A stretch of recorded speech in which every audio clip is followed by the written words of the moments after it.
you click the link in the chat and you open it, Did that.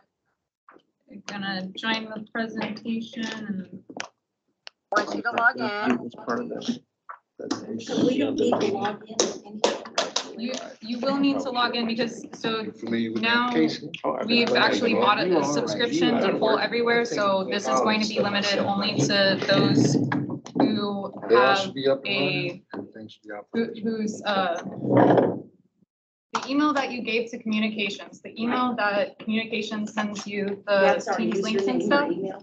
you need to create a login using that email. The email that you get correspondence from the communications team, use that email to create a Poll Everywhere account, and then you'll be able to vote. We get a lot of It should be in the chat. emails from Esmeralda. Can you narrow that down a little bit more? It's in Teams. Teams. No, Sinead, it's your email address that she sends it to. It's my email and then what? So you need to create an account on Poll Everywhere using the sjennings@cityofirving.org account. We just create our own password, whatever. it Yes, is. you're creating Okay, your I own can- account. The okay, only got restriction is it must be the email that communications knows you by, Got The it. email, but not a password. but not the password. Yeah, that's all you. So I have to sign in with Google or Apple? No, because I don't think that's gonna be your sjennings@cityofirving email. You would have to create an account under that sjennings email. It said Okay. incorrect password. But when you're creating the, it does have a quite complex restraint. So you might just want to add some numbers at the end of it, but there is no password set. Creating. Yeah. Yeah, I've got a letter and a symbol. Maybe longer. This says that the email has already been taken. No, I was gonna say, the email that you're talking about earlier today, I clicked on it, and went through all that, created my ID It says with my it's email incorrect. and password. So I did that before I come to the meeting, sign in. Yes, so now you just need to log in. Yeah, I got the same thing. Email has already been taken. Password problems, just make sure you have an account. Yeah, okay. Yeah. good, good. This just doesn't have, I made up one, it doesn't have, that's my email. Hello. I never created. Maybe we did not create. Sorry. Who's going?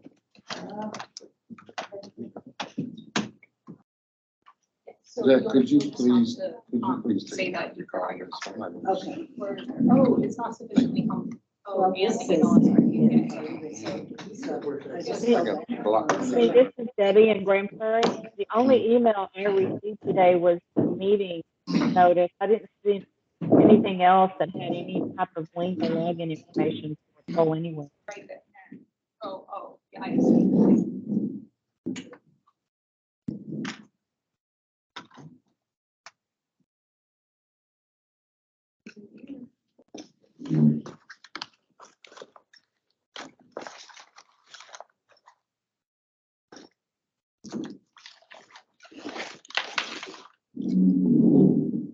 Okay.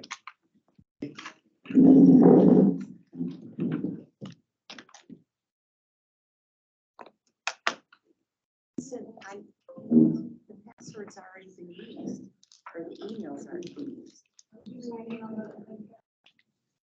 Yeah. But I don't know what it is.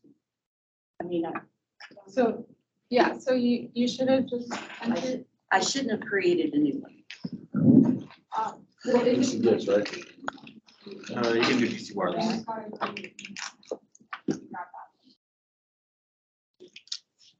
Oh, the next one. You sent me. DC wireless. Go to the Oh, I meeting. see. Hold on, no.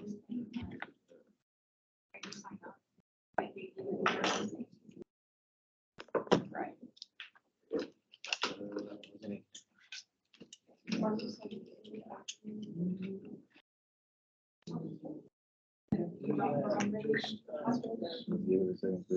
Did I just now do it? The link though, we got. But Yeah, you can do that way. You can already go everywhere. Go on there on your Yeah. laptop. You don't need to do it on your phone. Yeah. So we'll have to log in, so you may not agree. Good evening, everyone. Elections are. Thanks for coming, Yeah, you can take that off. returning for yet another meeting of the BCAC. My name is Dr. Scarpello. I'm the Dallas County Elections Administrator.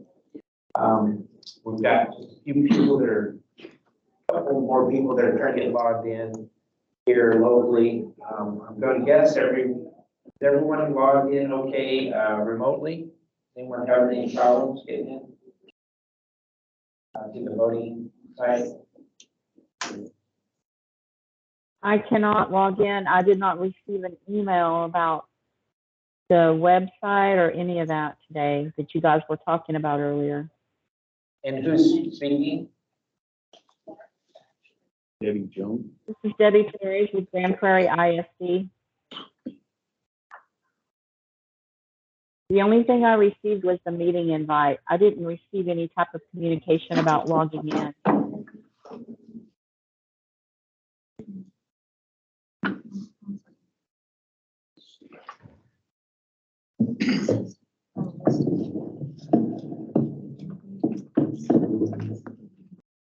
Esmeralda, did you hear that? Someone working on Ms. Jones?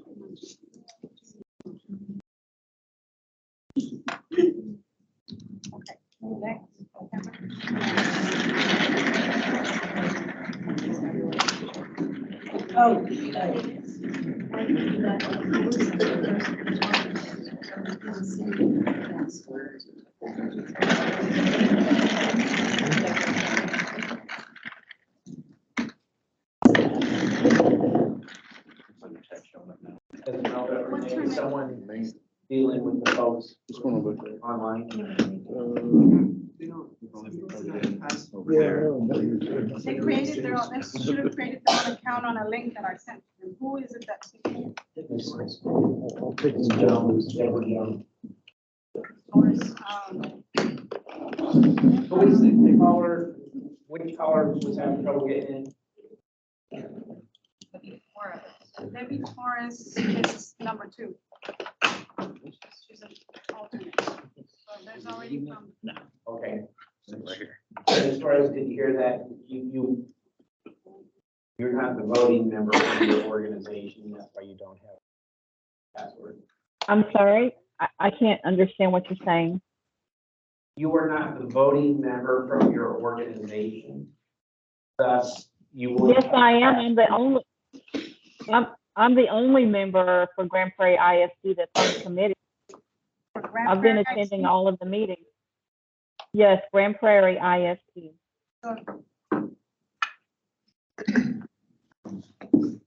I have two other people from Grand Prairie ISD. You gotta talk, speak up, as well, I can't hear you. I got 2 other people from Grand Prairie ISD. Give me 1 second. Okay, while they get that settled, we're gonna go ahead and get started, everyone. Once again, thanks for joining. I think we, made tremendous progress over the last couple weeks, and we're gonna jump right in and continue that. And so remember what we've done thus far. We've reviewed the top 250 locations for voter turnout.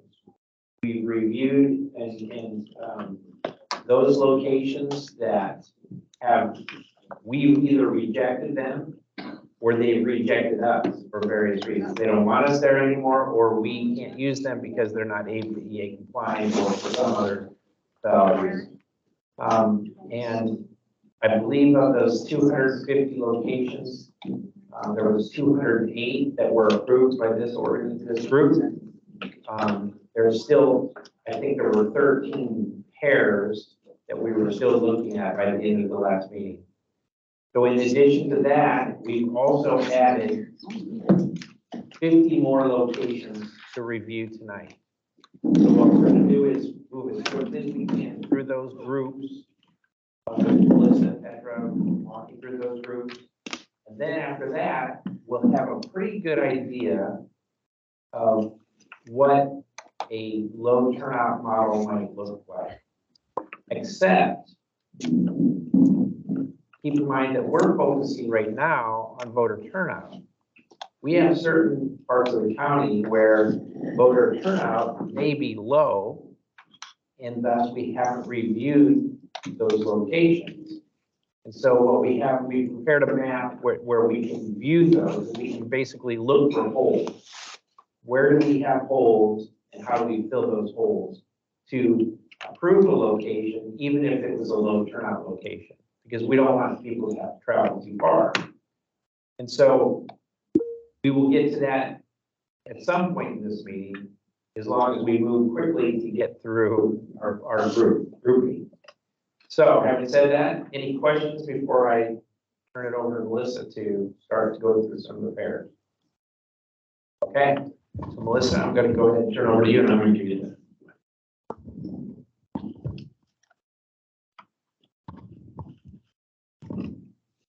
Okay, guys, good evening. I think the first thing we're gonna start with, excuse me, is going to be the locations from, that we haven't visited in this next 50 that, we're putting out there as rejected locations basically for various reasons. So, you got the, you gonna show them out? Share. Yes.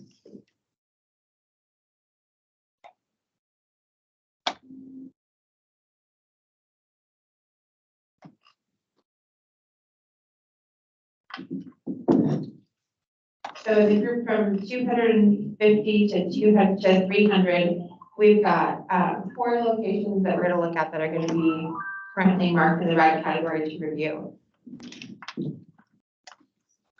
We can zoom to. So I've got line 251, V4510, the Fiscal and Administration Building in Grand Prairie. That location we used for a few elections, but it actually has no utilities.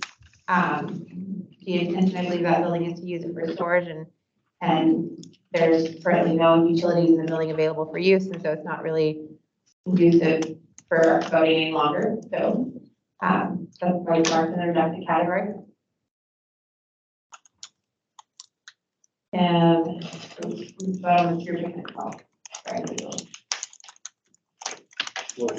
We typically kind of review all the reds, and then we'll vote on all the reds. Sorry, I couldn't remember. The second one is line 287, which is Golden Meadows Elementary School. B number? B number 1702. Updated list. We don't have the list to 250. But we're on 257. I know we don't have, I didn't have that. It's online, we didn't do any printed copies since we posted it online.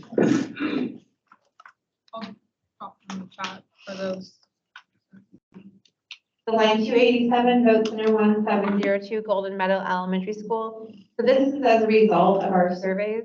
According to the surveyors, there are no outlets in the voting area that is assigned to use, and so they use extension cords, kind of weaving through hallways, et cetera. It's a little hazardous. So their recommendation based on that voting room specifically is to not use this location. The third location is line 289, which is V3052, Elisha M. Peace Elementary School. This was also as a result of the survey. I don't have that right in front of me. One moment. Can you give me some? So it, so the issues with the Elisha Peace survey were that the pathway distance from the parking lot to the vote center building main entrance is over 300 feet. You also cannot see the voting room from the building entrance. So And the parking lot is connected by there's a secondary pathway that connects you later to the building. So it's not just a clear walk from the parking lot straight one line. It's multiple paths. Switch paths. And then the final trait that we docked Alicia Peace for was for only having one public bathroom available for voters and staff. Okay. And then there's one other location on this list, which is line 298, vote center 3045. I never pronounce this properly. Gethsemane Missionary Baptist Church, is that correct? Gethsemane? There you go. And that location, there is no parking for, I'm sorry, there is parking, but there is not really an accessible entrance. And so the main entrance is a step up to go into the location, and the only entrance where it's not even really a ramp, they kind of plywood laid down there as a ramp, but it's off of a grass path as well, so it's not really an accessible entrance into the building at all. So that was the survey result. So just to review, that's 4 locations. The park, The vote center number, the line number. The line number was 298, the vote center number was V3045. So we've got 4 locations, 4510, 1702, 3052, and 3045. All the recommendation of the elections office is to reject these 4 locations, mostly as you heard, for being not appropriate or not properly equipped polling places. Do I hear a motion on that recommendation? Second.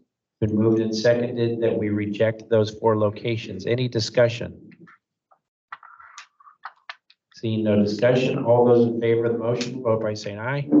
Aye. Aye. All those opposed? Motion carries. We'll move on to our pairs. Group. Oh, yeah, I'm sorry, take that back. So what we do next is we look for those locations that we've used in the past that are not problematic as far as our surveys. They've had fairly high turnout, and they are not located within 3/4 miles of another location. I believe we have, how many of those? For this next group of 50, from 251 through 300, how many greens? I have attachments.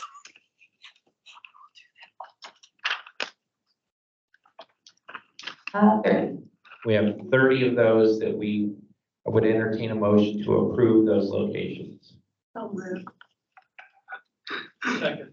It's been moved and seconded that we approve 30 locations of the 200 of those locations rated 251 through 300. Any discussion? Seeing no discussion, all those in favor of the motion, vote by signify by saying aye. Aye. Aye. Aye. All those opposed? Motion carries. Now we'll look to our groups.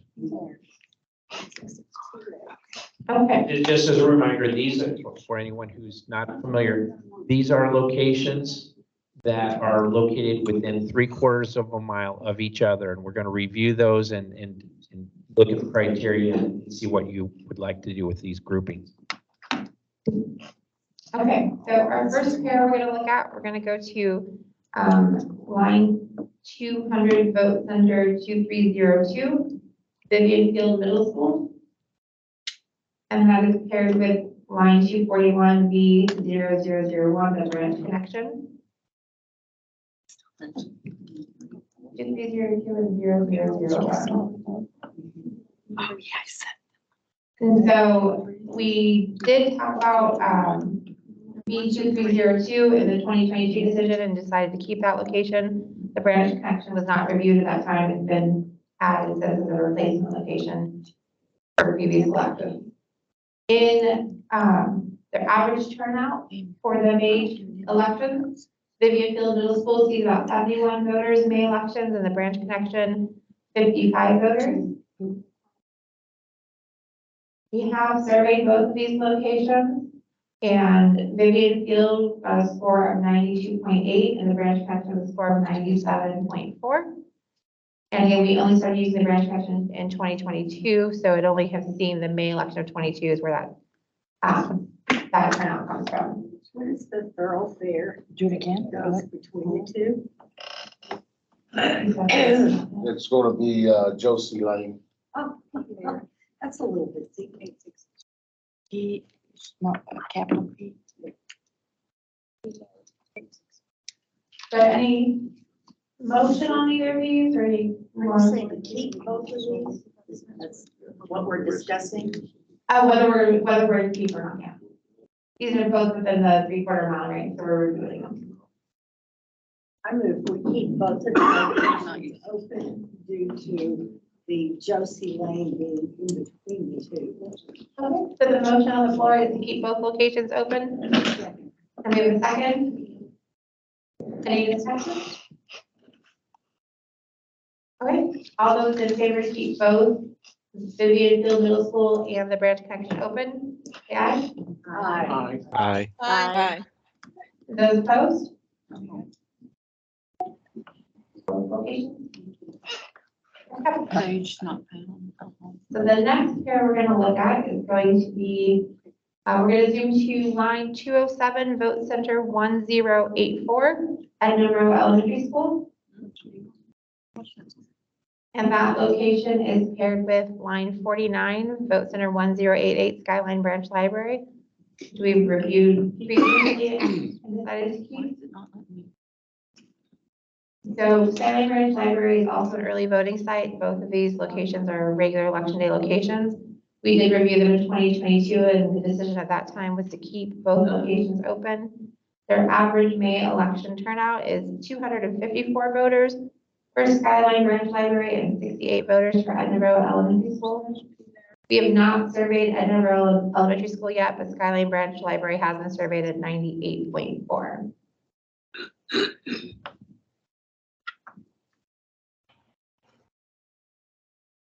Okay, Busy street in north and can I make a motion on Oh, that? which one? Go I wanna ahead, make- Billy Reed. Yes, I make a motion to keep Edna Rowe Elementary as a vote center. So that's to keep both of the locations or? Both. There's been a motion, I haven't heard a second. second. It's been motioned to keep both locations, motioned and seconded.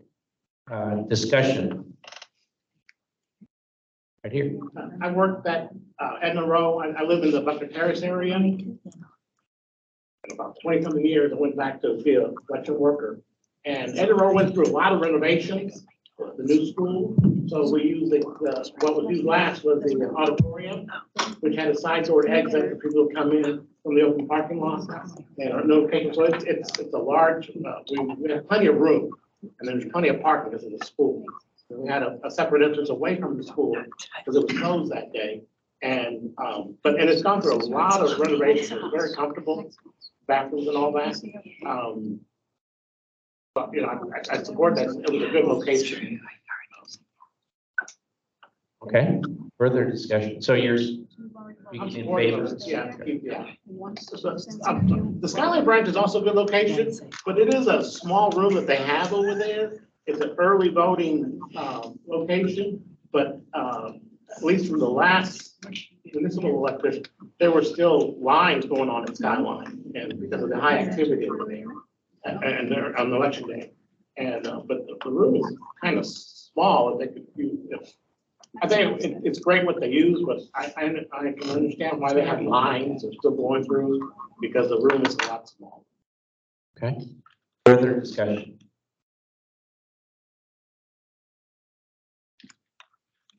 Okay. Seeing no further discussion, all those in favor of the motion to keep both these locations, 1084 and 1088, signify by saying aye. Aye. Aye. All those opposed? Motion carries.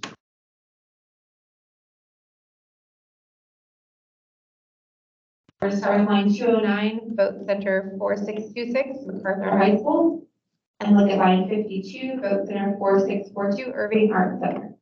We previously reviewed and accepted Irving Art Center as a location. In 2022, we also reviewed both of these locations. At the time decided to keep them. Irving Art Center May election turnout is approximately 239 voters, and MacArthur High School is 68 voters. We have surveyed both locations. Irving Art Center was a 99.7, and MacArthur High School scored a 93.8 on their survey as well. What was it? Say it again. The score for the survey, MacArthur High School was 93.8, Irving Art Center was 99.7. Just because there's so many people within those two locations, I would motion to keep both locations. Second. It's been motioned and seconded to keep both 4626 and 4631.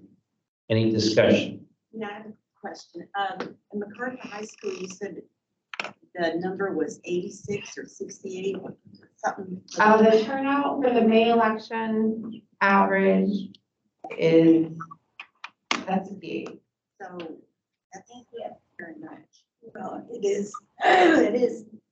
If you're gonna disenfranchise 68 voters. Well, I'm just wondering.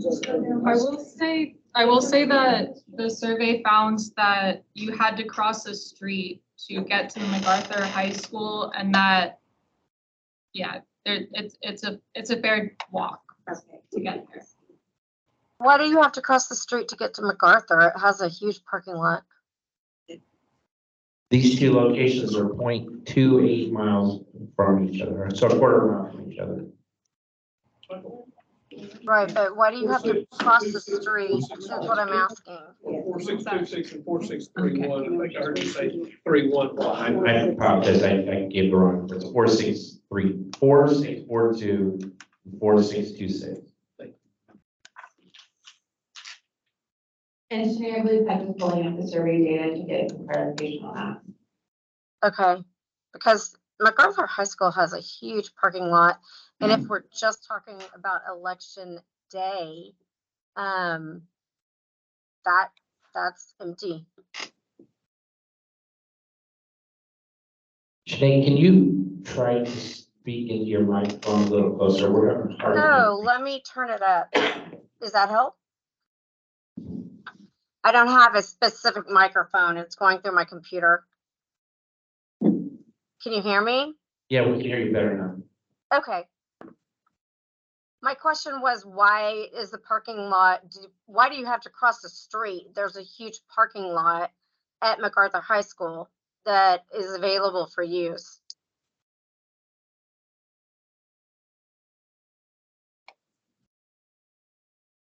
Hello? One moment, please. Give Pedro just a second, Shanae. Okay. Oh, yeah. Kyle, does your team have any information on that? They're doing the survey? Yeah, I'm looking at the survey response, and it says that it has you have to cross the street, and it's just one street, but let me look at the satellite. We have to come back to that answer. This whole front area is parking. Is that the side of the building where the voting room is, though? That's the whole side area is parking too. It's not the side. Can you tell me how far the voters for that location has traveled to go there?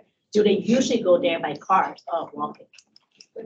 So if you look at your left-hand navigation, Trying to. so MacArthur High School, the average distance traveled by a voter in May of 2021 was 1.1 miles. For Travis Middle School, the average. No, we're looking at Irving Art Center. So let me, I can see that, and for 2022, May is a 0.8. So those indications says that people would have to drive there, not walk there.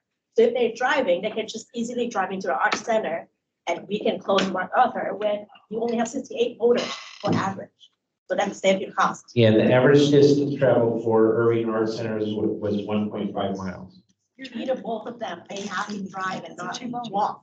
Has anybody ever been on MacArthur Boulevard? It is an extremely busy road. It is a main thoroughfare through Irving. O'Connor and MacArthur are two main thoroughfares through Irving. So, Yeah, and I just to kind of clarify, and this is why we provide these statistics, so you guys can contemplate it. So I'm sorry. I'm Dee Doi from Vietnamese American Community Center. So her point is that this is not just looking at the statistics, 1.5 miles average distance. It's most likely not a location where people are walking. They're more likely to be driving anyway. So the fact that there's a road between the two doesn't mean someone's got to cross the road because they're walking. I think that's your point. Correct. I believe we kept both of these locations open because people, MacArthur High School parents that drop off and pick up their kids can vote there during those times. But if this is a low turnout election day, I mean, May in particular is a Saturday and parents won't be there. Does Irving have something on the ballot? Do they have, this year? Yeah, they're the election. Yeah, we've got propositions, we've got a charter election, and we've got 2 single member districts. Irma Parker, Town of Addison. I think we need to defer to Shanae. That is her city. She knows what problems are with a certain location because the residents, she'll be the first one to know if there's an issue with that location. And so I would go with the recommendation that the city secretary from that town has for this location. Further discussion. Thank you, Irma. Thank you. Hi, this is Mona Lisa Galicia with the City of Grand Prairie. And I just wanted to add that should the participating entities in that area not need one or the other, if we do go with a dual model program, then I believe it would give them a choice if, for instance, if it's a May election and not as many voters turn out for that election, maybe they can at that time choose whether to go with one or the other or keep both. But just to clarify, what we determined in the last meeting is that we are proceeding with the idea of a dual model. And that we, at this point in time, we are shaping what the low turnout model of that dual model would be. So in essence, what we are doing right now is making decisions for me.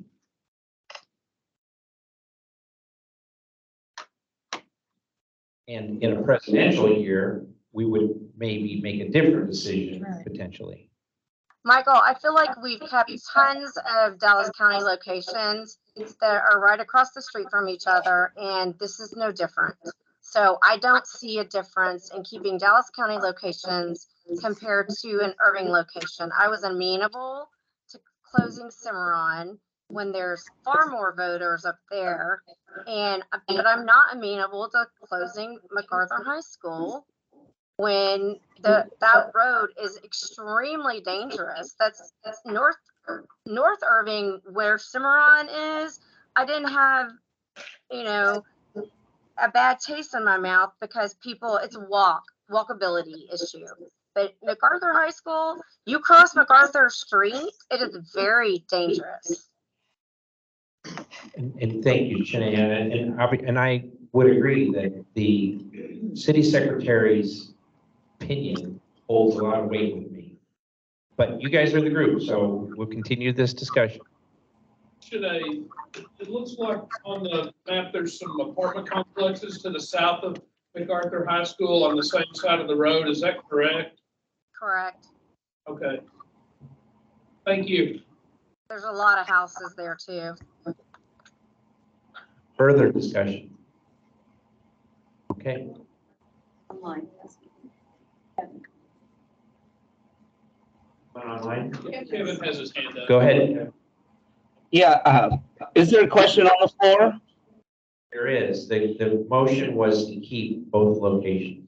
I move that question. Okay.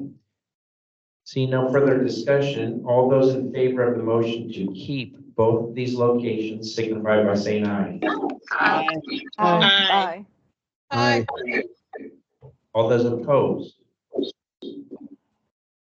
So the motion carries. Next pair.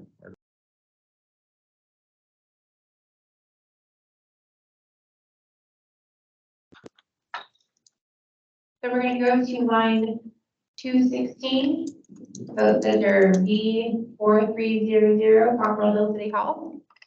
And line 85, V4064 Martin Weiss Recreation Center. We previously reviewed Martin Weiss Recreation and accepted it, and now Cockrell Hill City Hall is coming into the conversation. We reviewed that in 2022 and made a decision to keep it as well. Martin Weiss Recreation Center is an early voting location. And the May turnout for Cockrell Hill City Hall is 64.5 on average. And for Martin Weiss is 170 on average.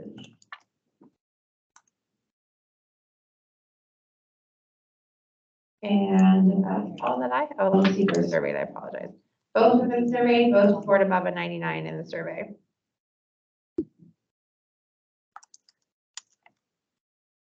I would be, Bonnie Wells, yeah, I would be in favor of keeping both of them, especially the Cockrell Hill City Hall. The May elections are city and school board oriented. So I would think that would be a good place to go to, even though people tend to go to the early vote center also, but I think we should keep that both of them. Is that a motion? Sure, it is. Thank you. We have a motion to keep both locations open. Second. It's been motioned and seconded that we keep both 4064 and 4300. Any discussion?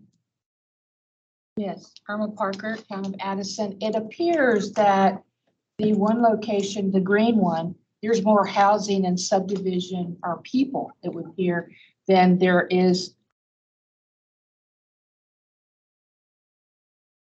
many roads and subdivision markings there. So it seems like it would be closer and the walkability would be easier at that that one facility that y'all recommended as a green. That's how it appears. And so what we want to do is have it close enough for people that can, if they want to, they can walk versus that area that it doesn't look like there's a bunch of housing in that area. That's probably more business oriented. Further discussion? Do we have anyone from Cockrell Hill on our committee? Oh, you're asking me this. It's your Esmeralda. No, nobody from Cockrell Hill. Average distance for both of these locations is 1.2 miles. 52 voters at Cockrell Hill last May and 219 at Martin Weiss. Yeah, it just looks to me, I mean, that's. So Cockrell Hills is its own city entity. Yes. And so they have a city secretary. And they have independent elections. So if this is, and I'm just wondering, if this is closed, then the citizens of Copper Hill will have to go to a polling place outside the city limits No, that of looks like Copper it's, Hill, or no? that's it, Sit Cockrell Hill, isn't it? If there's no other, I don't know if there's any others within this particular city. I mean, we're dealing with a pair right now, so I can't answer that question. I mean, Call the Michael, can I question, interject please. something? Can we Go ahead. vote on this? Someone had someone else online had a comment? Yeah, Michael, this is Brooks Love. If I can interject something here. Cockrell Hill is its own precinct. It's one precinct and it encompasses the whole city. So if you remove that location, then when they have their city council elections, they would have to hold them somewhere outside their city. Understood. Thank you. And their elections are held in May. Thank you for that. Sure. Any other discussion? Okay, the motion was to keep both these locations, 4,300 and 4064. All those in favor, signify by saying aye. Aye. Aye. Aye. All those opposed? Motion carries. Next group. Okay, we're gonna look at line 219.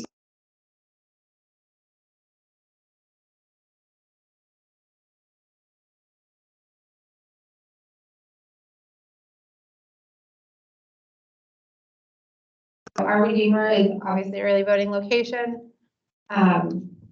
We looked at these previously in 2022. The decision was made to keep both of these locations. Average May turnout for our Redeemer was 731 voters. And for Museum of Biblical Art was 62 voters. We have not surveyed the museum, but our Redeemer has 96.4 on their survey. And those two locations are 0.18 miles apart. I move that we close Museum of Biblical Art. Second. It's been motioned and seconded that we close 2030 Museum of Biblical Art.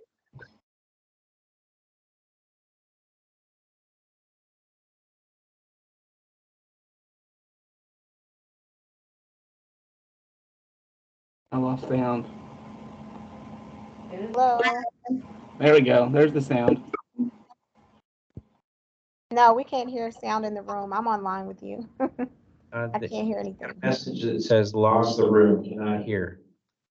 Sorry about that. Someone muted me or the room. I guess when they're trying to mute everyone, they don't know that they're also muting the room. The room. So are you still muted or did you go? No, I unmuted. Okay, so. So you guys can hear us again, correct? Okay, so the motion was to close Museum of Biblical Art. And I had said, is there any discussion? And I think the folks online did not hear me. So any discussion about that motion? Lean has her hand up. We don't have a map up. Hi, yes, Elaine Campbell, yeah. I'm sorry, I wasn't able to hear what you said about the voting population for the location. It looks like for the Museum of Biblical Art, the average turnout is 62. That was 62 people voted in May 21. And for our Redeemer, the average turnout, or the May 21 turnout was 822. Okay, and what was the reason that people thought that, I'm not familiar with that location, so I don't know if someone who lives around there or who knows the location, or maybe Bonnie, what was the reason for closing it? Go ahead, Diane. Diane Tassian, League of Women Voters of Dallas. These two facilities are almost petty cornered from each other. I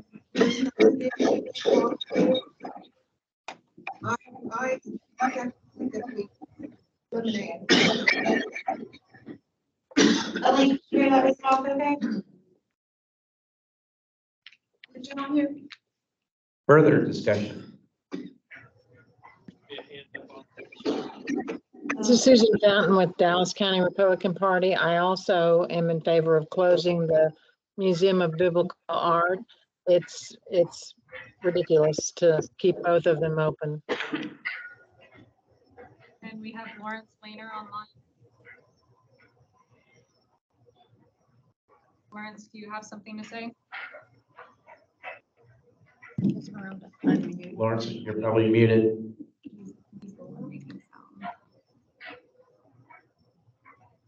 Lawrence, I'm gonna lower your hand. Okay, so any further discussion on the motion? Motion is to close the Museum of Biblical Art v. 2030. All those in favor signify by saying aye. Aye. Aye. Aye. All those opposed. Motion carries. Next group. Okay, so this one we're gonna go to line 221, Vote Center V3000, William B. Travis Vanguard Academy, and there's 3 locations to review in this group. We also have line 43 V4032, Robertson Recreation Center, and line 50 V1013, North Dallas High School. So we previously reviewed the other 2 locations and decided to keep both of them. In 2022, we reviewed this group and we did not keep North Dallas High School because it was under construction. We discussed that previously. Turnout for these locations for the May elections. So Red Mission Recreation Center has an average of 278 voters. North Dallas High School, an average of 248 voters. And William B. Travis Vanguard Academy has an average of 61 voters. We have surveyed, looks like all 3 of these locations.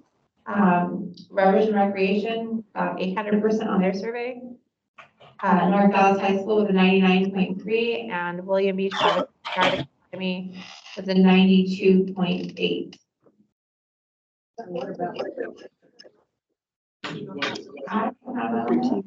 Booker T. Washington, looks like the turnout on the left-hand side of the screen, the average turnout is 51. In May 7/22 was 23.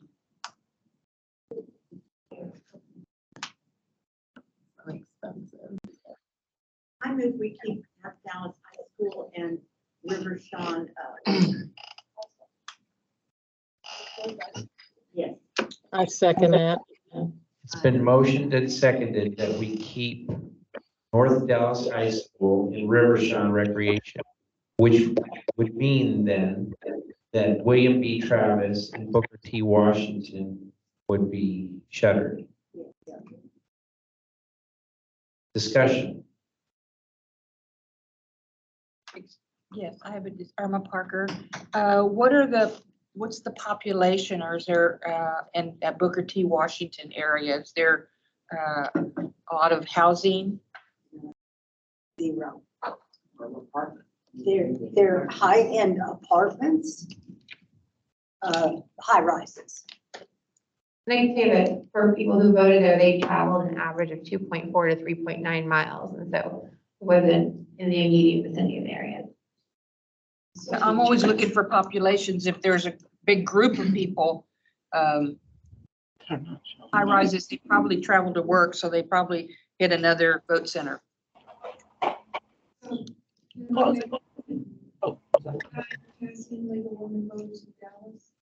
Booker T is across in a part of the downtown core. And so I would want to know more about what the core is, because the people that are in the majority of this circle are not going to cross Woodall Rogers to get to Booker T. I think that who's voting in Booker T is the faculty. But this is in my neighborhood, and I support the motion. You know what's funny is I live like a block from there and I didn't know there was a high school there. That's the reason there was only 62. 23. Hi, Kathy, Elaine Campbell Siak. I think that was someone from the League of Women Voters who said they supported closing Booker T. And that's actually the one I was going to ask about. But I'm sorry, and I don't know if maybe you can give them a mic, because I couldn't hear the reason. Can you hear me, Elaine, now? Yes, I can. Thank you. Okay, thank you. Diane Tassian, League of Women Voters. This is, Booker T is very close to my neighborhood. I'm up near Reverchon. And I can say that the people in the circle are not going to cross Will Rogers to get to Booker T. And then the people that are voting at Booker T are probably mostly Booker T faculty. It is within the arts district of the urban core downtown. And so there is other areas downtown that, I mean, I know that they're not real close to that end of the downtown sector for people to go to, but everybody there is getting in their car and going somewhere, in my opinion. Thank you very much. And then just to add to that, the average distance traveled to comment on Diane's comment was the average distance traveled at that location in May of 21 was 2.4 miles. Staff. Ms. Debbie, go ahead. I had one thing to add. Reverchon and North Dallas High School are very old, well, older than me. Places that people are they are very well known. They're very well known, and that those areas have been there forever. And the people that go there know that area very well. Any further discussion? So the motion was to keep Reverchon Recreation and North Dallas High School, but to close William B. Travis and Booker T. Washington. All those in favor of the motion signify by saying aye. Aye. Aye. Aye. All those opposed. Motion carries. Next group. Okay, we're gonna look at line 226. Is vote center 1036, Richardson ISD Academy. And then that's paired with line 129, vote center 1033, Spring Valley Elementary School. So we did review Spring Valley Elementary School in a previous session, and it was, I agreed at the time. I don't think we decided to keep it, it was already on the green list at that point. In 2022, we did look at both of these locations, and we chose to not use Spring Valley Elementary School and to use Richardson ISD Academy. The average turnout in the May election for Spring Valley Elementary is 124 voters, and for Richardson ISD Academy is 59 voters. We've only surveyed one of the locations, which is Spring Valley Elementary, and it scored a 95.7 on the survey. And the distance traveled, it looks like for Spring Valley is about 0.8 miles, and for Richardson ISD Academy is about 1.3 to 1.8 miles. Richardson ISD Academy is on Coy, and it's really easy access to get in and out, but it's difficult to get to the vote center from the parking lot. Valley Elementary School, I think, is a better choice. So can I ask a question, because you mentioned difficulty? Do you have any comments on that one? We don't have the survey yet. Oh, not been surveyed, okay. I was just looking at the location. I mean, there's quite a bit of apartments around there, but I don't know that that's necessarily the best location, especially based on the current. Not that we want to lose 59 voters either. I guess if we could get put it tentative and waiting on the survey results. Trying to pull up another map here because I can't see all that I want to see. Just a reminder, for all locations, no matter what actions we take, they're all pending the survey results. If we haven't surveyed it, if we survey it, if you take an action and we survey it and we have a concern, we'll bring that back to you. And we're only looking at closing these for May, low turnout elections, not for November. That's correct. Just I reiterate. I move to keep the Spring Valley and close the, I'm having trouble seeing that, the Richardson ISD Academy as recommended. Second. We'll wait for Superintendent a second, and then we'll do some discussion. I will second that. Another option, if we feel that we need to close a hole in the voting area, is to what's currently on the right-hand side of the screen, from going east from RISD Academy, it backs up to another elementary school, Dobie Elementary, Dobie Pre-K. So we could possibly switch to that if we needed to fill a hole, and there is a dark line that runs along Esperanza there for Dobie. But I will second that motion to close. It's been motioned and seconded that we close Richardson ISD Academy. On discussion. Elaine Campbell online. Yeah, this is Elaine from CF. I think that was the gentleman from RISD who said that it would be, yeah, because I know, and I'm glad you said the thing about Dobie, because I actually know that area.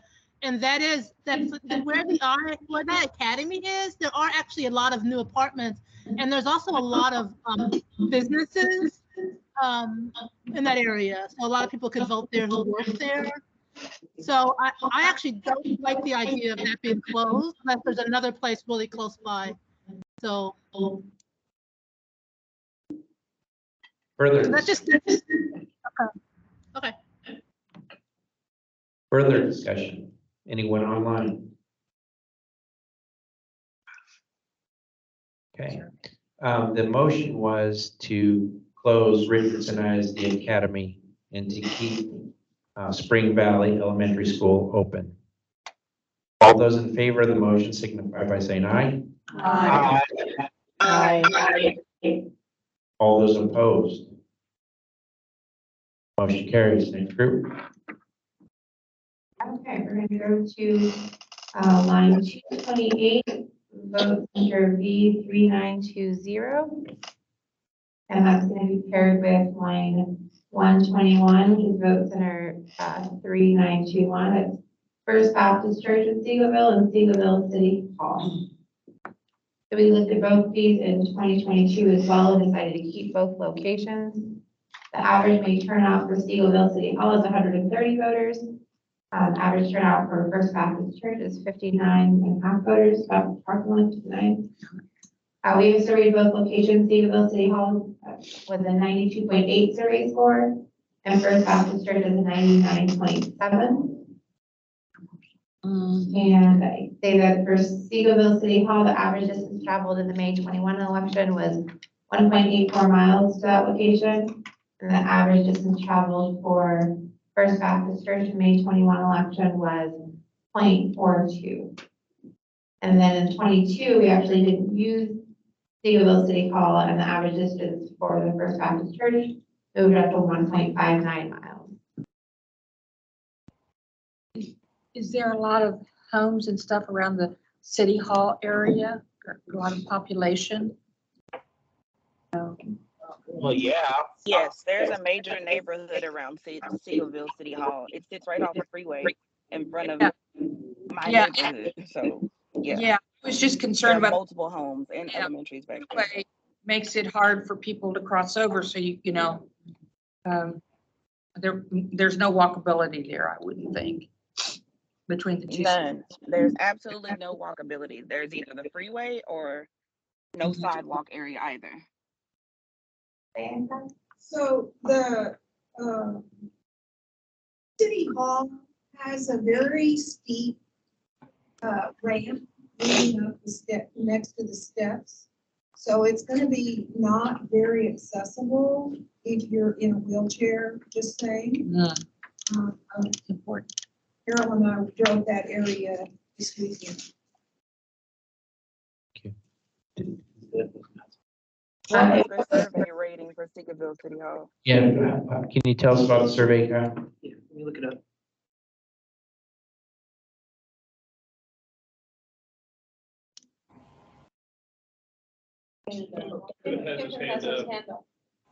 Go ahead, Kevin. Yes, thank you, Kevin Hale, Libertarian Party. Given the fact that there's a major highway in between both of these, I move that we keep both locations. Second.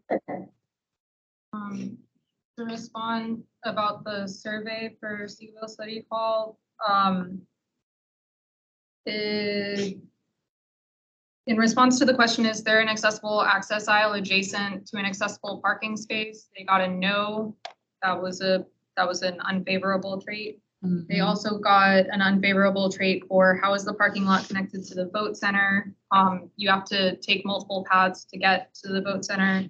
There are stairs along the pathway. There is a ramp to get around the stairs, but there are stairs along the pathway.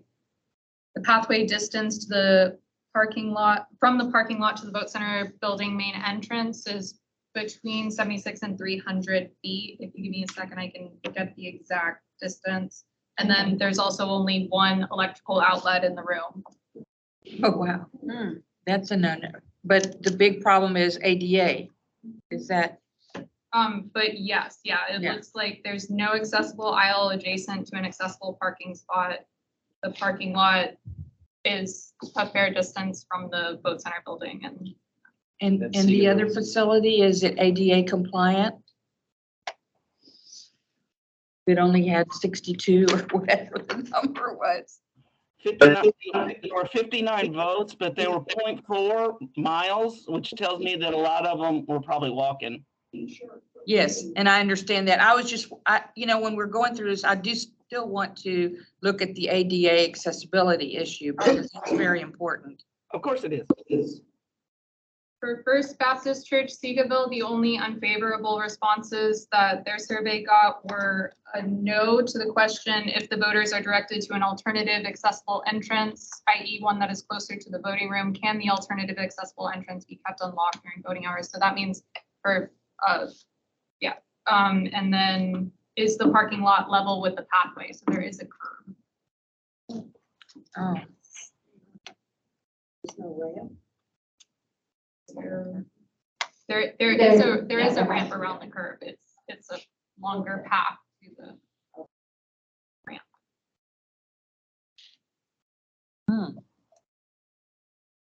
Anyone here I think we had a motion, but I don't think we had a second. Is the city secretary? We had a second. I seconded it. Michelle Hogan from Garland ISD. I'm familiar with the neighborhood. I literally live right behind City Hall. What are your thoughts? You could help us out. We want to pick your My brain. thoughts are that I supported the motion to keep both. There's a major highway separating both sites. In addition to the major highway, the neighborhood that serves the community on the side by the city hall, you would not necessarily easily get to the other side of the freeway without going up or going further north or south or east or west down the service road to go under the bridge, then come back up to First Baptist, which is further off the freeway in a different neighborhood. Okay, There's no walkability. I mean, it's obvious with that freeway. so it's been motioned. No, there's no walkability anywhere on 175. Please just make that a reference. It's been motioned and seconded that we keep both these locations. Any discussion? My comment, this is Shanae Jennings, City of Irving, would be, while I know these look like small beans to a lot in that room, Seagoville is a population of 18,000 and change, and 59 voters is a lot of voters for a municipality. And, they may only be elected by 60 votes. That's right. So that is relevant when you're talking the difference between municipal elections and big presidential elections and congressional elections. So Shanae, I'm assuming that you're in favor of the motion, keep both open. Most definitely. And I agree with you, Shanae. This is Irma. But my big concern is when we're adopting locations that are not ADA and we need to stick to the ADA compliance problems that we all have. And I don't know how to get, I don't know how to get there from here. Well, you know, we had ADA compliance issues at one of our sites, and we made it such that they became ADA compliant. So I don't know if Dallas County can do that, or if that's a discussion that Seagoville needs to have, but probably a mixture of both. If this motion passes, we will make sure to take note and talk to the relevant or the elected officials and see if there's anything we can do or anything that the county can do to assist. And that's Yeah, great. that's a good idea. And Irma, I agree with you for the record. Yeah. It's just really important. And I don't want to get sued. I've been next to a county that did get sued for ADA, and you have to jump through a lot of hoops, and once you get that sued. Any further discussion? It's been motioned and seconded that we keep both of these locations. All those in favor of the motion signify by saying aye. Aye. Aye. All those opposed? Motion carries. Motion carries. Next group.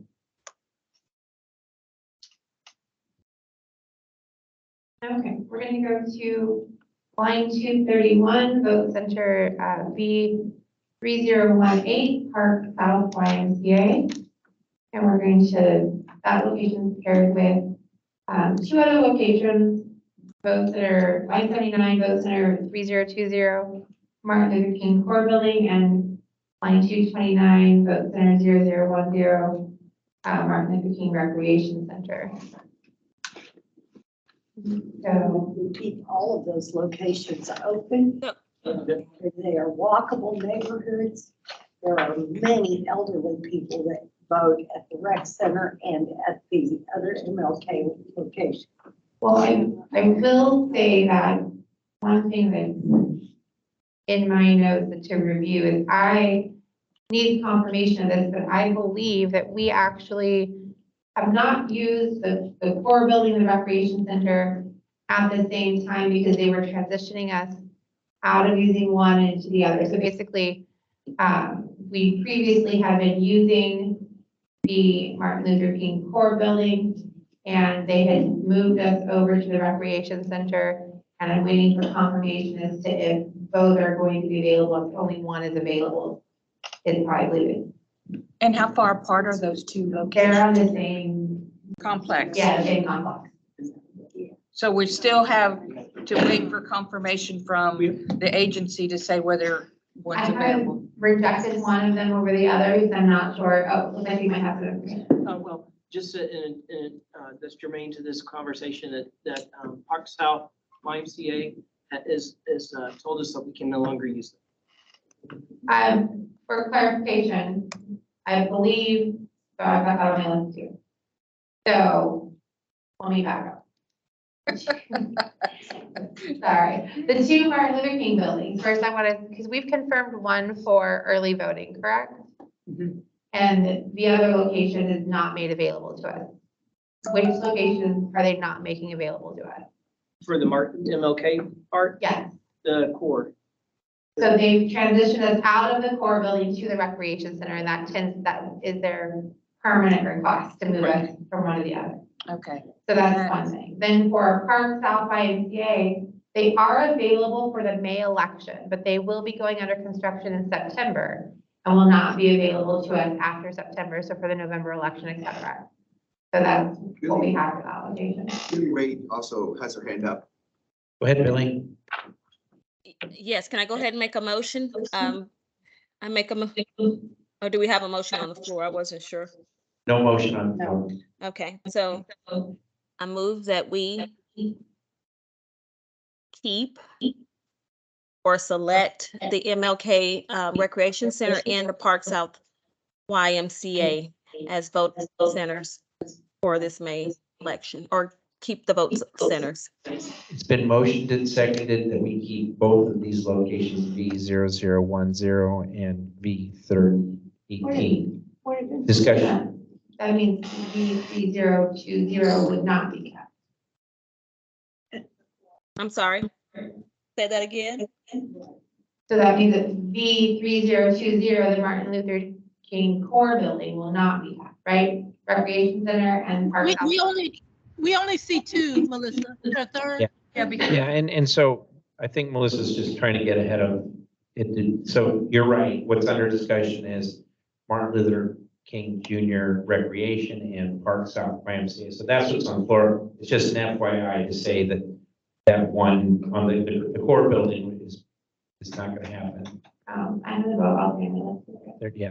And did you say that, did you say the YMCA, we wouldn't have, it's gonna be under construction? Beginning in September, so it would be available for the May election, but beginning in September, it will be under construction for 2 years.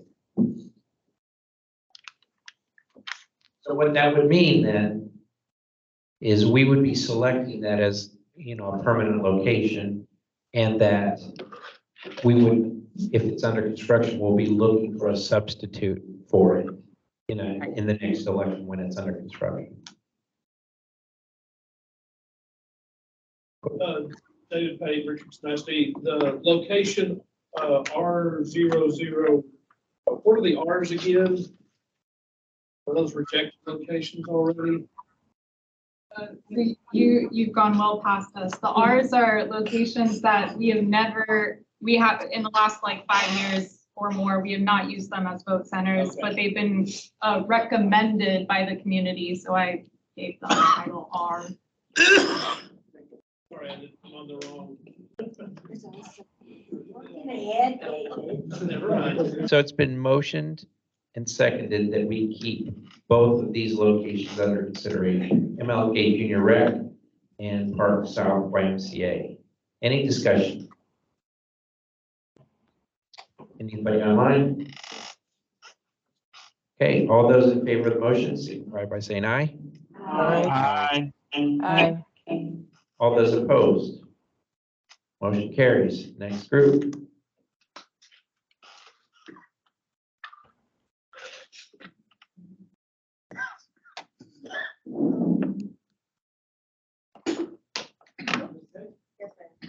Okay. We look at vote center 4094, line number 232, Park Forest Branch Library. And I'm hoping that's paired with line 137, V4006, the Goliard Elementary School. We previously reviewed Goliard, it was chosen to be kept. We have looked at both of these locations in 2022. We did not choose to keep Goliard in 2022, but we did keep Park Forest Branch Library. For May turnout, they are averaging 111 voters for Goliard Elementary and 58 for Park Forest Library. We surveyed the Goliard, it was 95.4 on the score on the survey. And it looks like people on average would travel 2 miles to the library and 0.45 miles to the Goliard for voting.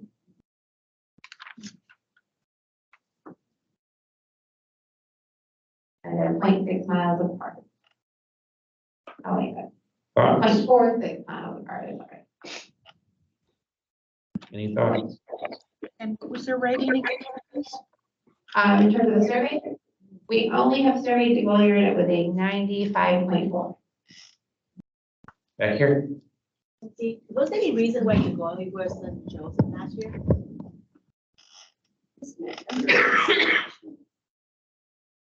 I'm not sure, I'm sorry. Can y'all back out for us to see if there are any more active locations near those, or if they're serving, a bigger area? So are those the gray dots, the 2 big gray dots to the right, are those active ones that are open? Yeah. Everything that you see the dots represented there, because of the filter, we're set at 300. These are the top 300. So there may be some further on down. But Okay, but so there's 2 that are fairly close that are. Everything that you see on there is part of the 300. Does that make sense? They have 300 voters or more? No, ma'am, it's part of the 300 group. Oh, Highest okay. turnout location. But isn't their dot size, their number of voters? Right, it's proportionate to the Yeah. voters, give you some idea of, Okay. value. This is Susan Fountain with Dallas County Republican Party. I move that we close the Park Forest Branch Library and keep the Collier Elementary open. Did I hear a second? Second. It's been motioned and seconded that we close the 4094 Park Forest Branch Library and we keep the Goyer Elementary. Discussion. Back here. I think you should have to keep the park forest because regardless of whether you close or open the Goyle, the vote number of voters didn't change between 21 and 22. So that's just like niche of group of 50-something voters, they go there regardless. So I would recommend to keep park forest branch.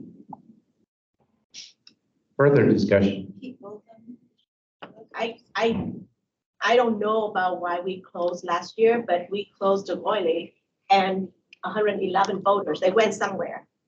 But the numbers at Park Forest didn't change much, so they must have gone somewhere or something happened. So to be safe, yes, I would recommend to keep both open. Further discussion. This is Elaine Campbell, SEAC. I also agree that they should both remain open. I was looking at the data also based on the number of people who are using the locations to vote. I think we need to keep them open. We have a motion on the floor already, though, that is to close one. So if you can't second that, there's no motion. We have to vote this one down and make a new motion. So further discussion. Okay, the motion. Go ahead. Okay, the motion was to keep, the motion was to close Park Forest Branch Library and to keep the Goyer Elementary School. All those in favor of the motion signify by saying aye. Aye. Aye. All those opposed to the motion signify by saying aye. Aye. No. I think we're gonna go ahead and do a roll call, this one.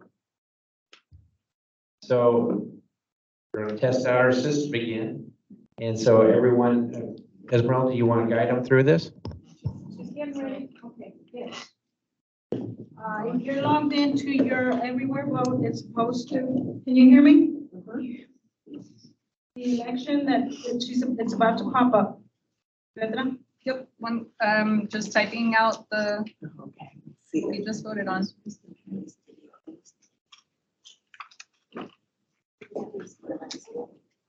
Typed out. Vote twice.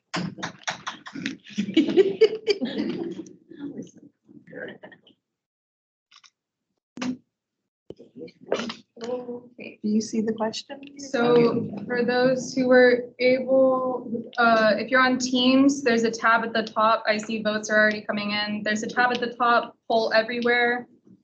If you're on Teams, otherwise I can drop a link in the chat again here. I did it. Show you what's happening. That's kind of fun. You guys get in there. Mine didn't. I'm gone.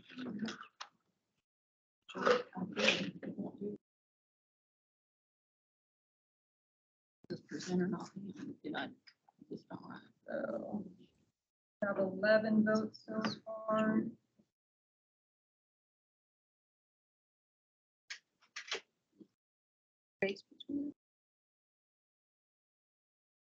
I'm sorry, this is Robert Elkin. I'm trapped in some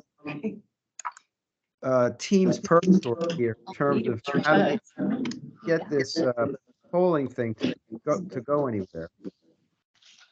Okay, I can take your vote off separately. So Robert, what we'll do is anybody who has trouble, we will go ahead and take your vote orally. But let's go ahead and everyone continue to cast your votes electronically if possible. Everybody on this side voted? This is Susan Fountain. I vote aye. Give me Just hang a tight. few Susan. minutes. We will call your name. Oh, I'm sorry. So I see a couple, are we replying to those people? Esmeralda, we had a couple people have asked questions via text message.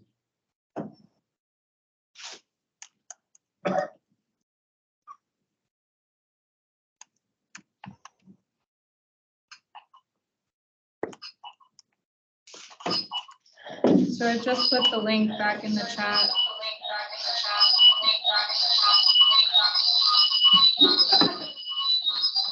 Well, Petra, we could hear you. I just wanted you to know.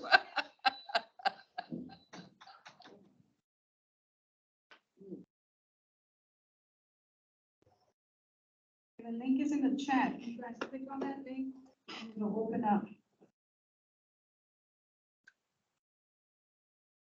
And I'll just, at least on my screen, the top of your page where it says leave on the right-hand side, 1, 2, 3, 4, 5, about 6 apps over, it says polling everywhere. So that's the other way to access it, correct? Yes, correct.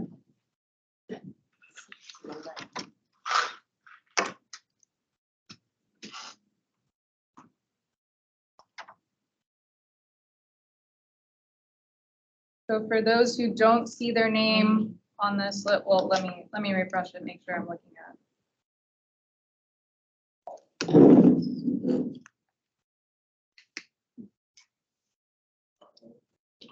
For those who don't see their name on this, and unfortunately, I won't be counting guests.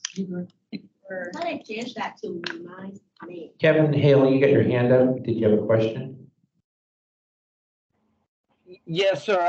I'm having trouble with the teams as well, but I did post my vote in the meeting chat. When Esmeralda gets caught up, she can capture it there. Thank you. Esmeralda, hit refresh again, because I think I voted. This is Billy, City of Dallas. I see Yeah, your vote, I Billy, see. right? Do you see D Dwight? I do not, but is that, 275? I updated it, but I thought it would update it here, but didn't.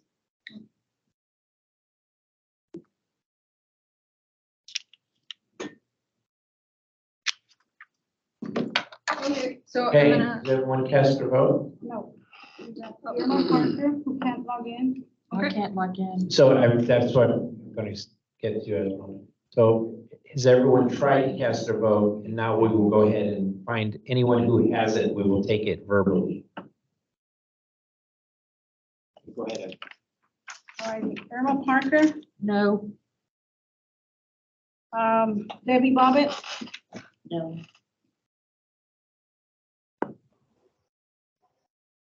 Kevin Hale, Yes.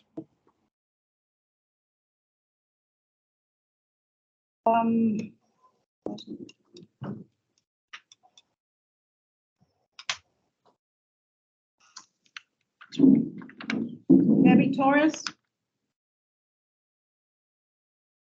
Debbie Torres, I already have a vote of yes for. I've already voted. okay.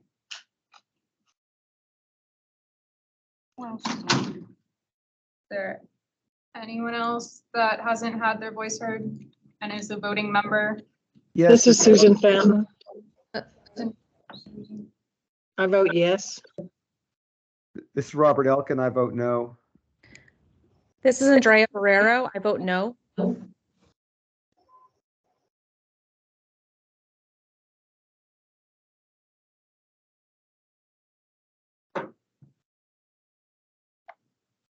Hey, So I just Totally took, yeah, I just took 4 no's off of the poll everywhere, and I took 2 yeses off the poll everywhere, so let's add those up.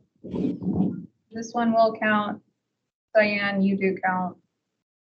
Looks like everybody counts. Okay, so with the 4 no's added to this, that's 13 plus 2 yeses, 15, the yeses win by a margin. What's the total vote time? 15 to 14, 29 votes. Can you refresh the screen just to make sure the votes are what they were? And hey, we got one more, so. Yeah, I changed my vote, and so I just wanted to make sure it changed. Tie. So. Troublemaker. That's a I tie. know, that's not the worst thing I've ever been called. Tie. That was 4 no's on the outside and 2 yeses on the outside. So that means we have a total of 14 no's and 15 yeses. The yeses still got it. There you go. Just make sure. That's, I so thought that's what you said before. 15 and 14, 29. yeah. Oh, that was 20. Oh, now we got 24, Mildred. You just joined the party. So we're gonna give about another 10 seconds for anyone to cast the vote. We're gonna close Last the vote. one, last one. I'll see me refreshing. Okay, so what is our total? All right, one more time, last time. There we go. So again, we have 4 no's that are not seen here, so that would be 15 no's. And we have 2 yeses that are not seen here, that's 15 yeses. Tie. You know what? Funny, when you're an election official, you always say that the saying common is, we don't care who wins as long as they win by a lot. We don't like tie votes. Let's have some more discussion. So I'm going to open the floor for discussion again. To talk about, well, actually, where's my parliamentarian? I can't remember. When you get a tie vote, does that mean it fails? Yes. Okay, so the motion. That means the vote fails. Yeah. The motion fails. The motion Before fails, discussion, yeah. A new motion needs to be made. Correct. I'm open for a new motion. Getting back here. I motion to keep both locations open. I've heard a motion. I haven't heard a second. Second. It's been motioned, seconded that we keep both these locations open. I'd like to hear some discussion from people that are in favor. Okay, Bonnie would like to hear some more discussion. So any discussion on the motion? I have nothing to add. Input. Back here. About, Main Street, Forest Lane. Can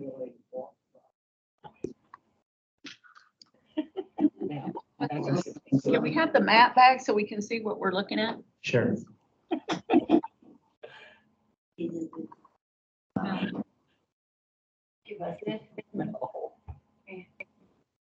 If there's discussion, can you give the talkers a mic, please? I cannot hear them. Thanks. No one's talked. Oh, okay, thanks. I thought somebody was giving their. No, ma'am. Thank you. The most recent one was someone wanted to see the map put back up on the screen. Okay. They're putting it up. My bad. Thank you. Well, I can tell you why I would like both of them open. It's definitely based on the numbers that I am seeing for the people who vote. The numbers that I'm seeing of the people who actually go to those locations to vote, both of them are numbers that can actually equal a win or a loss in a municipal election. And I do know that when people, if a person's voting location is not open, there is a risk of less people voting. So that's the reason why I feel very strongly that both of them should stay open, because they're both used. People are voting there. So Is that big purple line, is that a major highway there? The purple line is a bus line. A bus line. Oh, okay. So that area, that one location is kind of boxed in. There's a big freeway on the, on one side.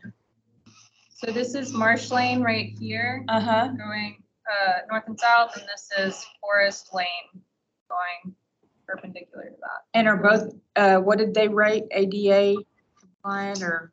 Oh, we only surveyed one of the locations, the DeGoyer Elementary School so far, and it was 95.4. They have not surveyed the library yet.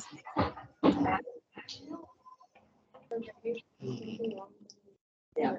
I think why I really know is on the bus line, and First Lane and Marsh Lane are very busy streets. That would allow them to take the bus. Yeah, those are the commercial and shopping. Right, but just north of it, on the north side of the street, there's a lot of living in. Further discussion, and when we speak up here, let's make sure we speak up loud so they can hear us online. Any further discussion? Call question. Motion was to keep both 4094 and 4006 open. All those in favor, signify by saying aye. Aye. Aye. Aye. All those opposed? No. No. Motion carries. Next group.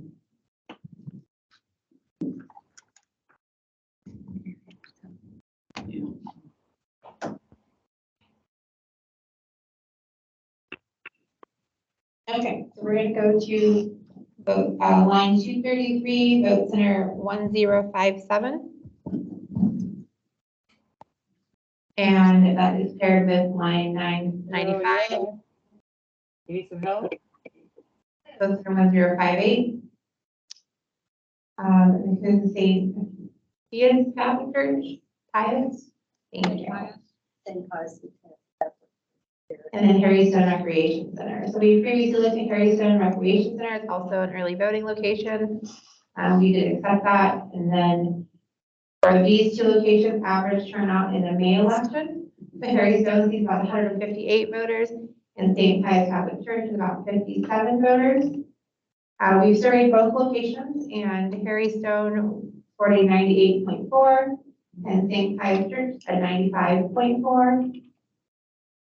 The average travel distance, it looks like, for Harry Stone is between 1.4 and 1.6 miles that voters travel to that location. And for the Catholic Church, it's 0.89 to 1.36 miles. What area, excuse me, what area is this? I'm not familiar. I guess Dallas. Oh, okay.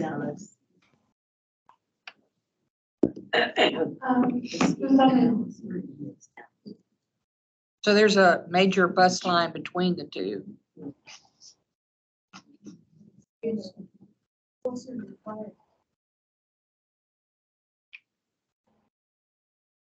Well, it's kind of equal if you could look on there's a bus line coming on your left-hand side. Yeah, so that one location has the bus line either way. Kevin Hale. Number of voters. Yes, for the May election, average of 158 voters for Harry Stone and 57 for me. And you got commitments from both organizations, the church and?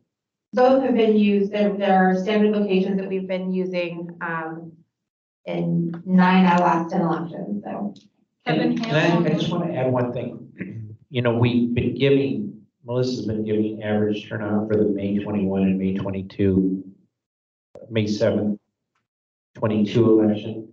The 22 election, remember, was kind of off election. So I kind of look at the 21, which was 75, as opposed to May 7, 2022 was 40. So that 40 kind of brings the average down. So you're really looking at, I typically would look at 75 and 217, or those are the numbers. Kevin Hale online. Yeah, motion to keep both of these locations. Second. Been motioned and seconded that we keep both of these locations. Any discussion? I have a question. Is 407 Keast Elementary, is that one something we're going to discuss later? I'm gonna rule that out of order because Okay. that's not Okay. relevant, germane to this Okay. subject. So the motion and seconded that we, well, further discussion. I'm a member of St. Pius Catholic Church and God told me to vote for,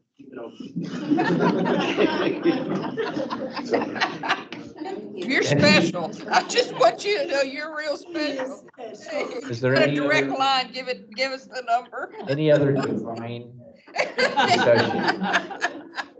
Call for the question. All those in favor of the motion to keep both of these locations open signify by saying aye.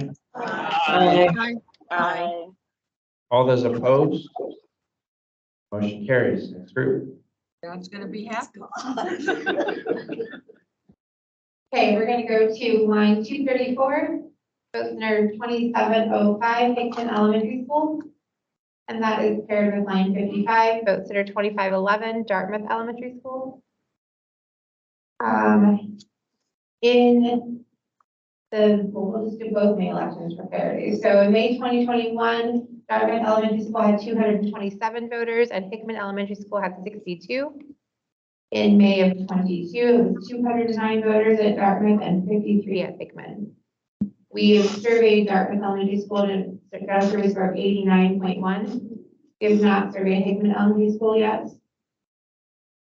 And it looks like in terms of travel, people travel about 0.47 to 0.37 miles to get to Dartmouth and 1.27, between 0.69 and 1.27 miles to go to Hickman to vote. Thoughts? This is Michelle Hogan from Garland ISD. Is that Hickman Elementary in Garland? I can't see the map. I'm on my phone. Sorry, I'm trying to do two things at once. Yes, it is. Okay, so that means that I motion to keep both open because Hickman is in Garland Elementary and Dartmouth is not. So that's two separate entities, even though they're closer. So Garland ISD voters would likely go to Hickman versus traveling to Dartmouth and vice versa. Second. Senator, you can do second. It's been motioned and seconded that we keep both of these locations. Discussion. So I will suggest that we're gonna have a new location within this circle. How does that play into this discussion? The new location would be at our Vietnamese American Community Center, which is located on Bell Line and closer to Jupiter. So I don't think, like if you scroll down a little bit, is Bell Line included in that circle? Pertinent to the discussion. Yeah. No, this is the only location of the circle. Disregard. I need to call a point of order. We need to focus on what's in the circle. We are not discussing any additional locations.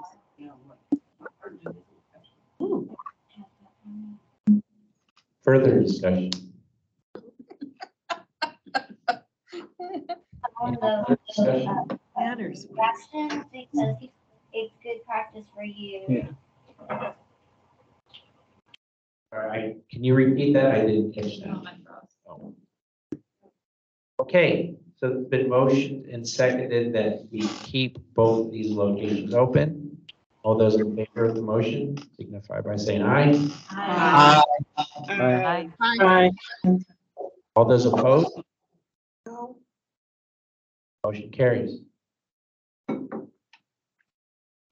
so the next location is line 244, vote center 3048, South Oakland High School.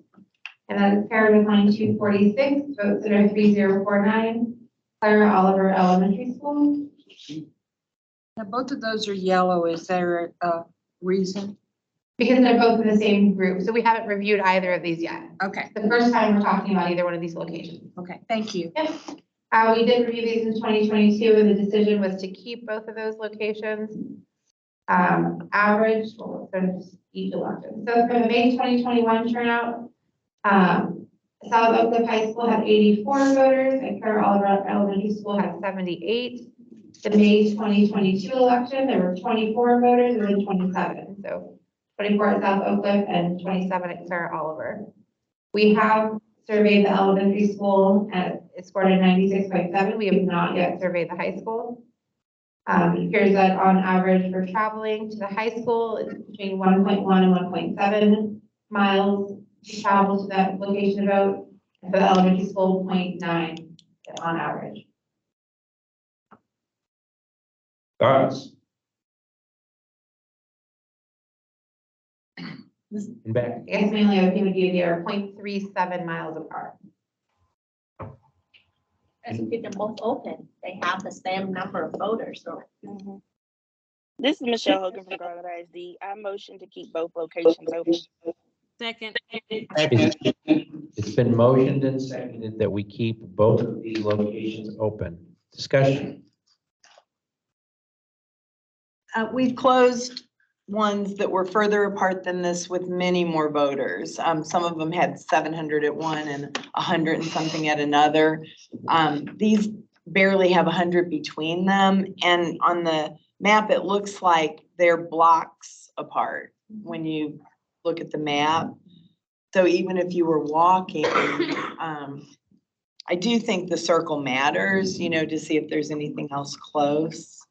But this is really low for the price it costs to keep a place open. It's low turnout. Further discussion.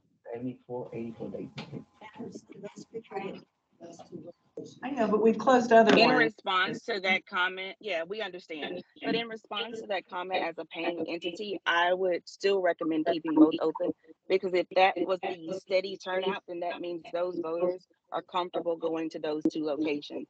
You don't want to potentially disenfranchise a single member district's candidate from having their clustered voters not go to their neighborhood, because that is also, those are two older homed neighborhoods. So I would assume the age of the voters in those two areas are upper. So they're not going to want to travel north or south to one of the other locations, which is why I believe those vote centers have held steady at those two populations.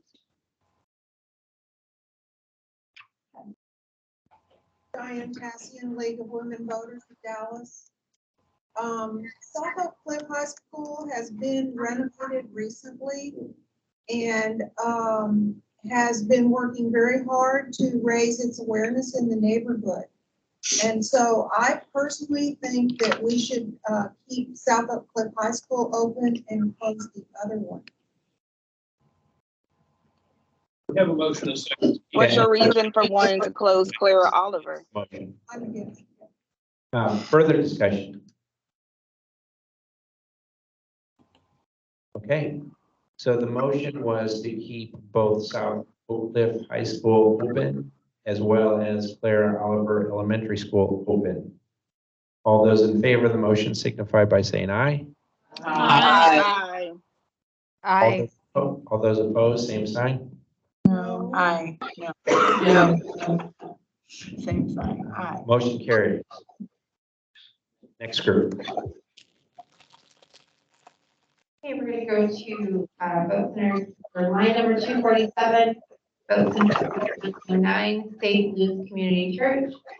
And line 124, vote center 1074, Samuel Grant Recreation Center.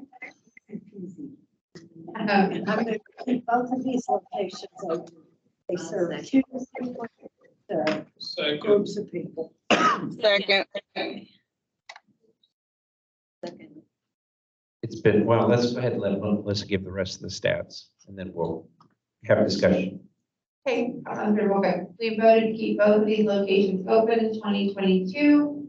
The May turnout in 2021, we actually did not use Samuel Grant. I think we had a replacement at that time. It was under construction. So the only turnout for St. Luke's, which was 52 voters. And in the May 2022, we actually flip-flopped. We did not use St. Luke's and we did use Samuel Grant, and there were 126 voters. We used both in November, just FYI. There was 1,100 voters at Samuel Grant and 177 at St. Luke's. We've only surveyed Samuel Grant and it scored a 93.8. Any discussion? Seeing no discussion, all those in favor of the motion of keeping both of these locations open signify by saying aye. Aye. Aye. Aye. All those opposed? Motion carries. Okay, so this one is actually going to be hopefully an easy one too. We're going to go back to line 251, vote center 4510. And that is paired with line 297, which is vote center 4512. So we talked earlier about vote center 4510 is actually one of the locations that is no longer available for us to use because there's no utilities in the building. The other location is Charlie Taylor Recreation Center. And let's go to the turnout. May 2021, we hadn't used the fiscal admin building. We did use the recreation center. There were 50 voters. In May 2022, there was 90 or 52 voters at the fiscal admin and 31 at the recreation center. We've surveyed the recreation center and scored a 98.4. Thoughts? Move to keep Charlie Taylor and close fiscal administration building. Is there a second? Second. Been motioned and seconded. Motion I'm is- sorry, I couldn't hear it, I'm sorry. The motion was to keep Charlie Taylor Recreation Center open and to close fiscal administration building. The reason for that, We already voted to close it earlier because there's no utilities in the building, so it's not really available for use. It was one of the rejected ones we reviewed. Okay. any discussion? All those in favor, signify by saying aye. Aye. Aye. All those opposed? Motion carried. Okay, so next we're gonna go to line 252, vote center, B 4016, KB Polk Center. And that's paired with line 172, vote center 4015, North Park Community Core. We did review these locations in 2022 and made a decision to keep them both. In the May 2021 election, there were 117 voters at North Park and 73 voters at KB Polk. In May 2022, it was 63 and 30 voters. We've surveyed the KB Polk Center and it scored a 97. And it looks like voters travel between roughly half a mile to a mile for both of them. Both locations. I move we keep those. Billy Ray, yes. How far Second. apart are they? They are 0.18 miles apart. I move we keep both locations open, Billy Ray, City of Dallas. Thank I you. second it. It's been motioned and seconded that we keep both North Park Community Corp and KB Polk Center open. Discussion. Seeing no discussion, all those in favor of the motion signify by saying aye. Aye. Wow. All those opposed? Aye. Aye. Motion carries. Next group. Okay, we're gonna go to line 253, vote center 4522, Truman Middle School. And that is paired with line 250, vote center 4501, Susanna Dickinson Elementary. We did review these in 2022 as well. Both were determined at that time to be kept. The May 2021 election, they both saw around 70 voters, 75 to one and 78 to the other. In May 22, they both were around 25 to 30 voters, 29 one, 25 to the other. They both have been surveyed and scored a 95, 95.1 for Susan Dickinson and then 95.7 to the other. It looks like people traveled just over a mile to go to the Susan Dickinson Elementary School and just under a mile to go to the Truman Middle School. Thoughts? I recommend we keep both locations. This is Bonnie Mathias, Dallas County Democrat. Keep both locations open because of the two different neighborhoods that they serve. Second. Been motioned and seconded that we keep 4501 and 4522 open. Discussion. Anybody on? Hi, it's Mona Lisa Galicia with City of Grand Prairie. Can you kind of pan out a little bit to see the area that these two vote centers cover?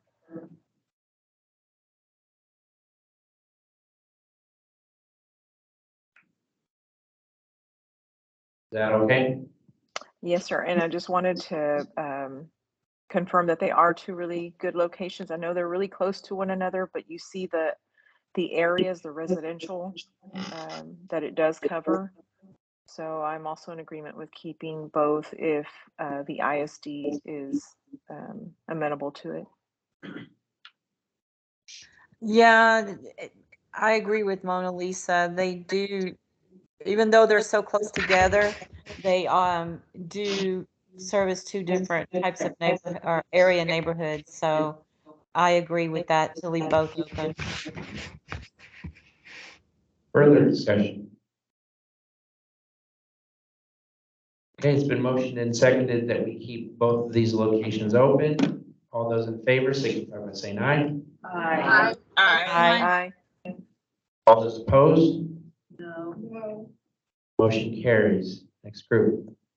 We're gonna go line 268, vote center 4038, Harold Budd Elementary. And line 270, vote center 3038, The Way Truth Life Christian Church. I'm sorry. Is that number? 4038. So we did review these in 2022, and the decision was to keep both locations at that time. In May 2021, they both served 62 voters each. And in May of 2022, it was 32 voters and then 31 voters. We've surveyed the Way Truth Life Church, and it scored a 91.8. We have not yet surveyed the elementary school. And it appears for the elementary school, people travel just under 1.5 miles, 1.3 to 1.46 miles to vote. And then in for the Way Truth Life Church, in the May 21 election, it was just over 0.5 mile, but in May 22, it was 1.5 miles. Both have been used in all elections in the last 10 elections. What city is this again? Here in Dallas. Dallas.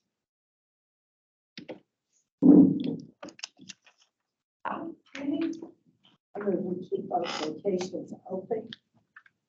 So we have a motion to keep both locations open. Is there a second? Second. Second. Motion and second. Any discussion? Yeah, with 28 voters at the church and they're less than a full block apart, I don't see a reason to pay to keep the second one open. For just low turnout elections. Who's speaking right now? What entity do you represent? Dallas Eagle Forum, Cindy Castilla.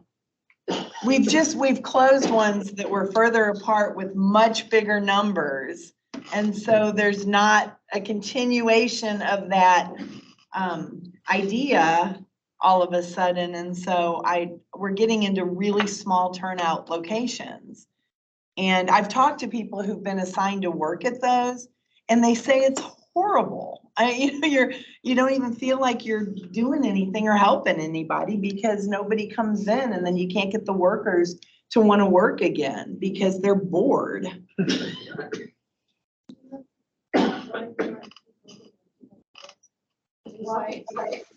neighborhood watch. There's two different. See, like Campbell, you're saying that you've spoken to the election workers at these two specific locations?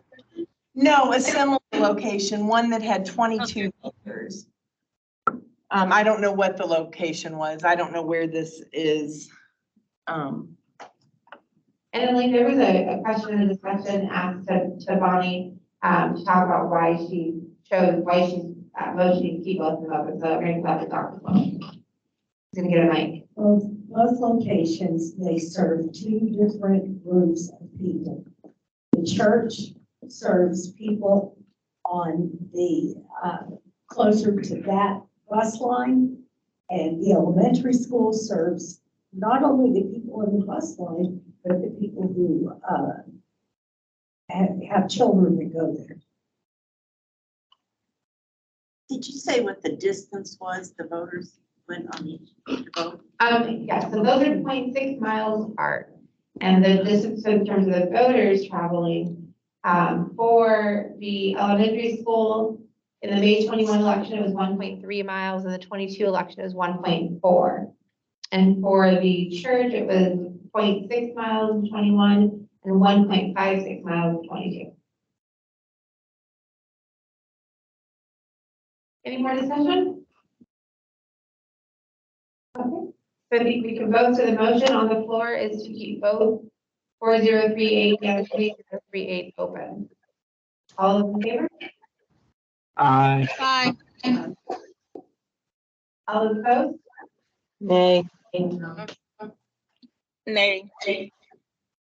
Motion carries? Yep. Okay, motion carries.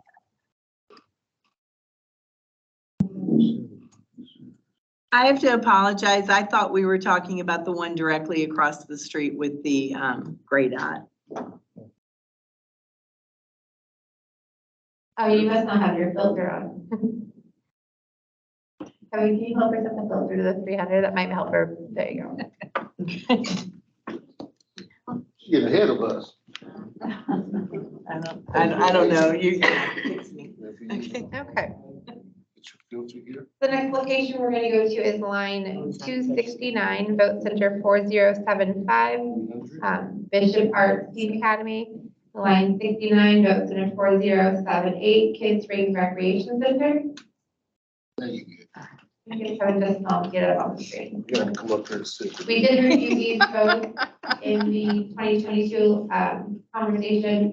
We chose to keep 4078 and not keep 4075. So we're going to zoom into 4075. In May 2021, Kids Springs Recreation Center had 293 voters and Bishop Art Steams Academy had 47. In May of 22, the Recreation Center had 100 and we did not use Bishop Arts Academy. Both have been surveyed. The Recreation Center scored a 99.3. Bishop Arts Steam Academy is 94.4. When we used both locations in the May 21 election, people traveled about a mile to go to the Recreation Center and 1.6 miles to go to the Art Academy. And those are both in Dallas as well? Yeah, and they are 0.48 miles apart from each other. What is the capacity at Kids Spring?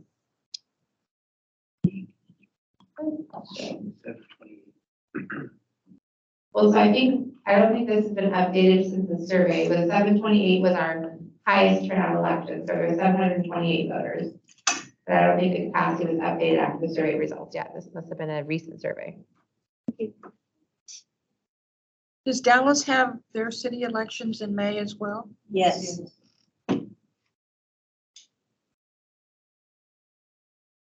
Thoughts?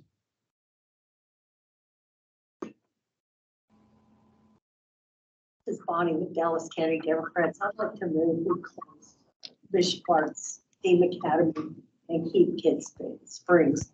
I second. It's been motioned and seconded that we keep 4078 Kids Springs Recreation and we close Bishop Arts Steam Academy V 4075. Discussion? No discussion. Any Bonnie, discussion? this is Elaine Campbell, CN. Bonnie, can you let me know why you would consider closing? I know that 180 is between those. Is there some information that you have that you think it would be okay to close it? I think people are more inclined to go to Kids Springs, especially since we didn't use Bishop Arts last May. Because Bishop Arts is what? I'm sorry. We didn't use it last May.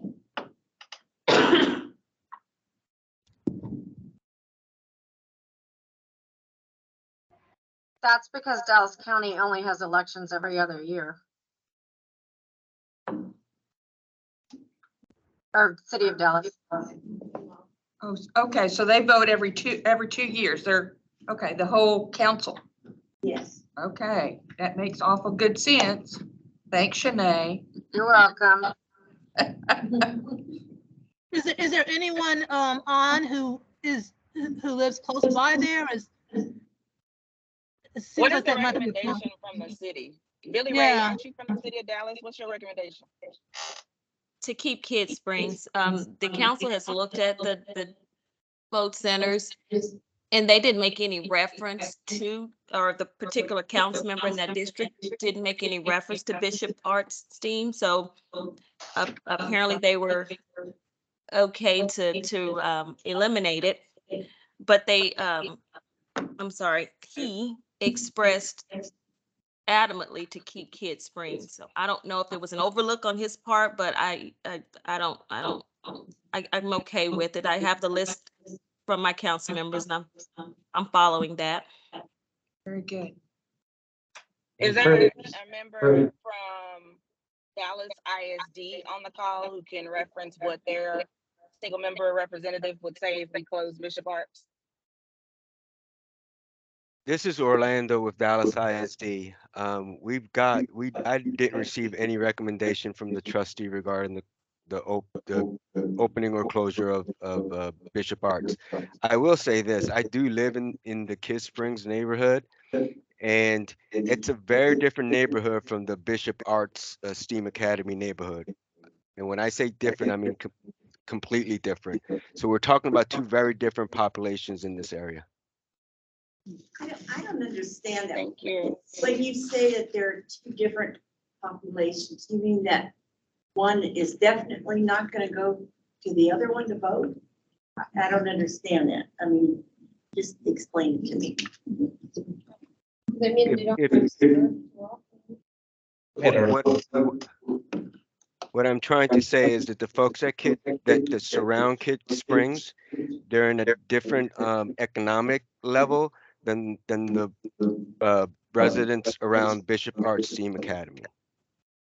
So I'm not saying that one would necessarily not go to the other one, but I'm just saying these are very distinct neighborhoods in terms of the makeup, the demographics, and the economic numbers for the areas.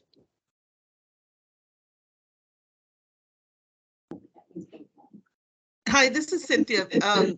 I agree. I grew up in that neighborhood, and crossing one street could make a huge difference in the community that you serve and the languages that they speak. So yeah, please keep that in mind. Just because they're close together, a street or a couple of blocks over makes a huge difference. Further discussion. This is Denise from PNC. I support a motion to close Bishop because when the both center will open in 21, the Kidd Spring had 293, West Bishop only has 47. So I don't mean to disfranchise the 47, but they were low when it was open. Go ahead, Diane. I also want to suggest that people are driving to these vote centers based on the distances. So they're going to drive. Say it again. This is Diane Tassian, the Women Voters of Dallas.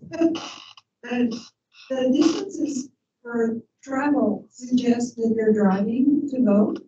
So I support closing STEAM Academy. Any further discussion?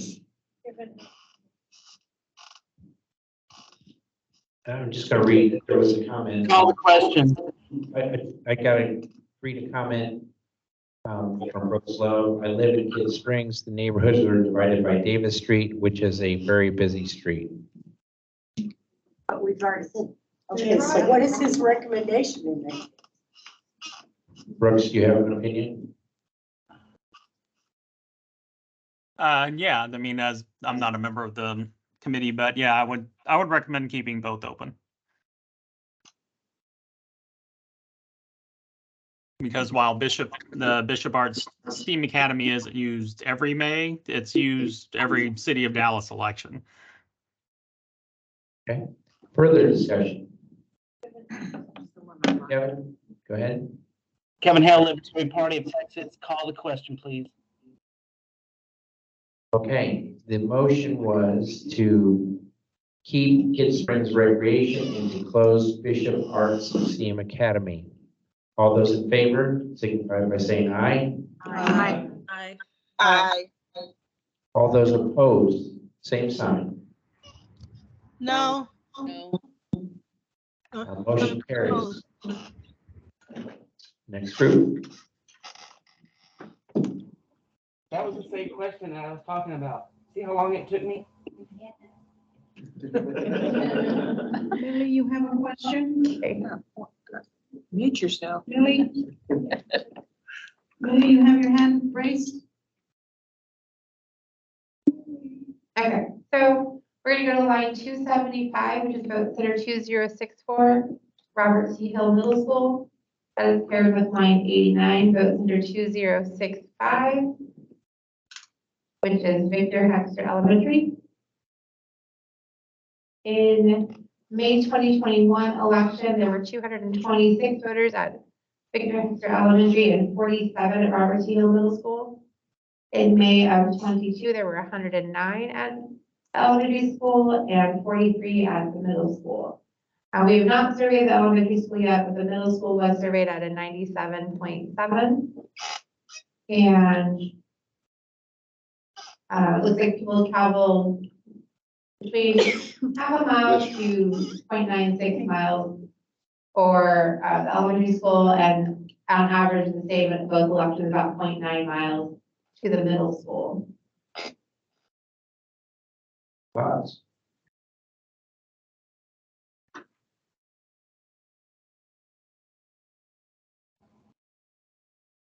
Anybody familiar with this particular area? Right here? As a young man, I went to Hill, and Hill, I consider it White Rock area, and it's very populated with residential. So that's very populated Hill. Hexter, I'm not that familiar with it, but you know, consider it still White Rock area. Very residential. But east of White Rock, right? Yes. How far apart are they again? 0.51 miles. You know, I make a recommendation. This is Billy with the City of Dallas to keep both locations. Is there a second? Second.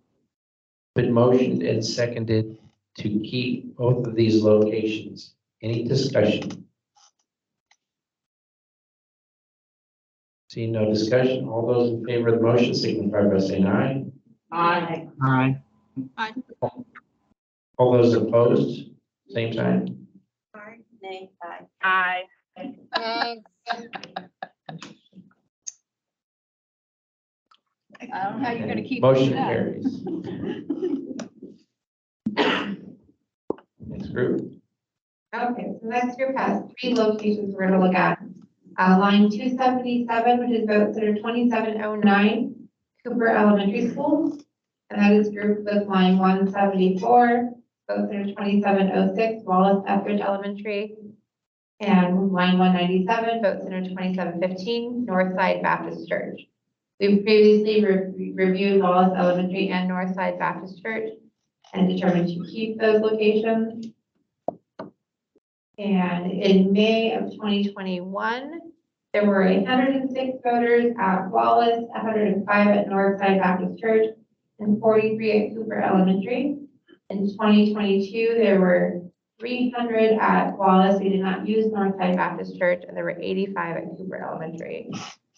We've not surveyed Cooper. We surveyed the other 2. We scored a 93.8 for Wallace and a 96.1 for Northside Baptist Church.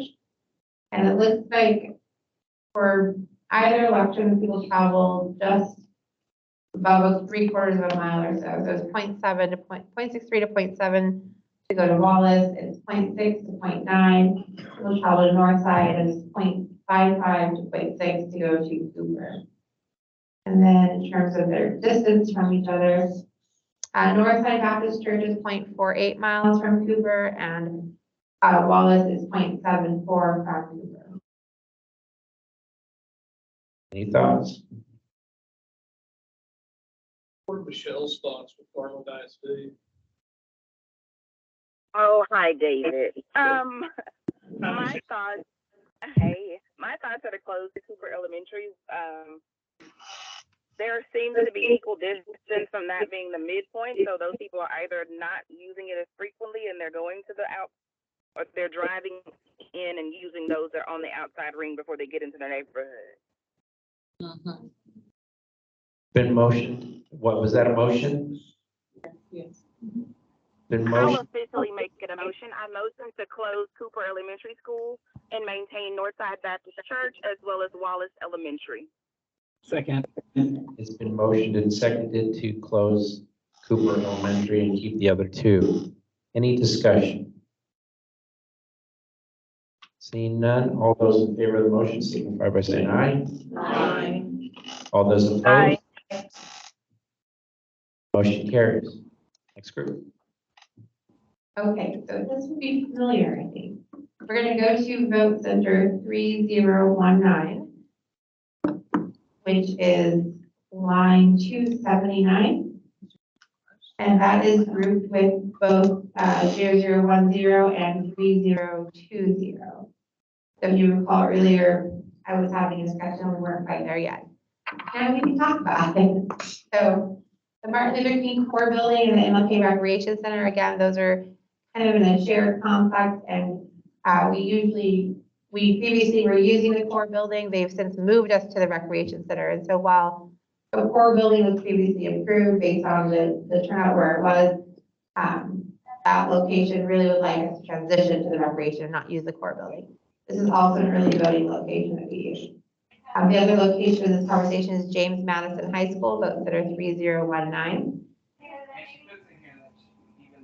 So we talk about turnout for these elections. In the May 2021 election, we used, for the Martin Luther King, at that time we used the core building. Turnout there was 178, and James Madison High School had 54 voters, and again, we did not use the recreation center.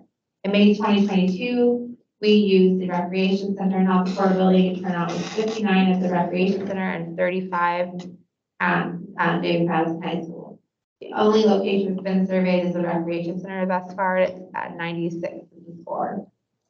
On average, people traveled in 2021 about 1.3 to 1.9 miles. So 1.3 miles to go to James Madison, 1.9 miles to go to the Martin Luther King Core Building, and then to go to the rec center, they traveled 3.54 miles in May of 22. So to clarify, basically the core building is out.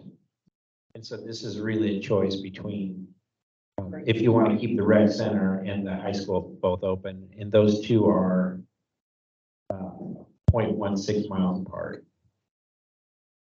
This is Billy with the city of Dallas. I move that we, I don't want to say keep, but make MLK Rec or use MLK Rec Center as an early voting and an election day.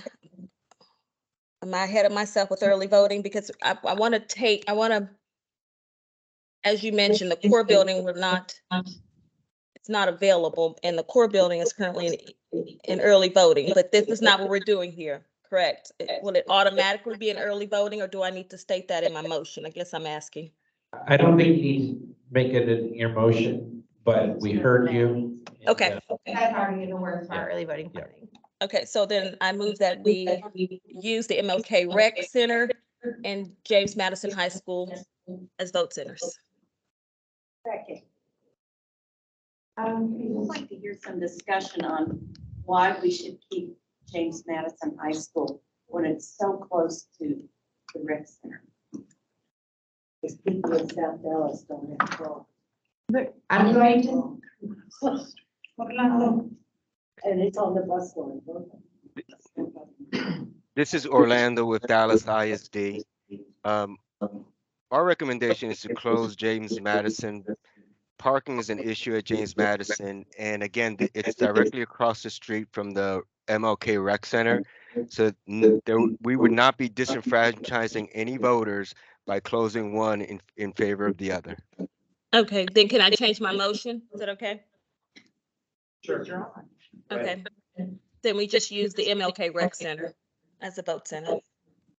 I second. Billy, I think you have to amend it. I mean, if we're gonna follow parliamentary procedure, you have to make an amendment on your motion. In the interest of time, I'm going to allow it. I didn't hear you the first time. It was garbled, the first one. So go ahead, Billy, your motion. So is it a new motion or is it amended motion? What do you? You need to amend the motion because it was seconded. No, I understand that, but I'm speaking to Mike. You said you didn't hear the original motion or was, or? That's or correct. the- So I'm gonna You did- allow your, you I think did I not heard hear a motion, Billy, that to close James Madison, Yes, that's what I and I heard. heard a second. And so any discussion? Okay. Go ahead. I'm sorry, just to follow up a little that, the previous discussion we had earlier, I'm just a little bit confused, so I want to stay on track. When we talked about MLK, we had a discussion about that and talked about the core building. What's the difference between what we did previously to what we're doing now? So previously I spoke out of turn because the core building was not actually in that group at the time we were talking about it. Okay, So we didn't take any movement on one of these. okay, thank you. Discussion. So for anyone online, This is Elaine at the SEAC. go I ahead. just want to make sure I understand the motion is.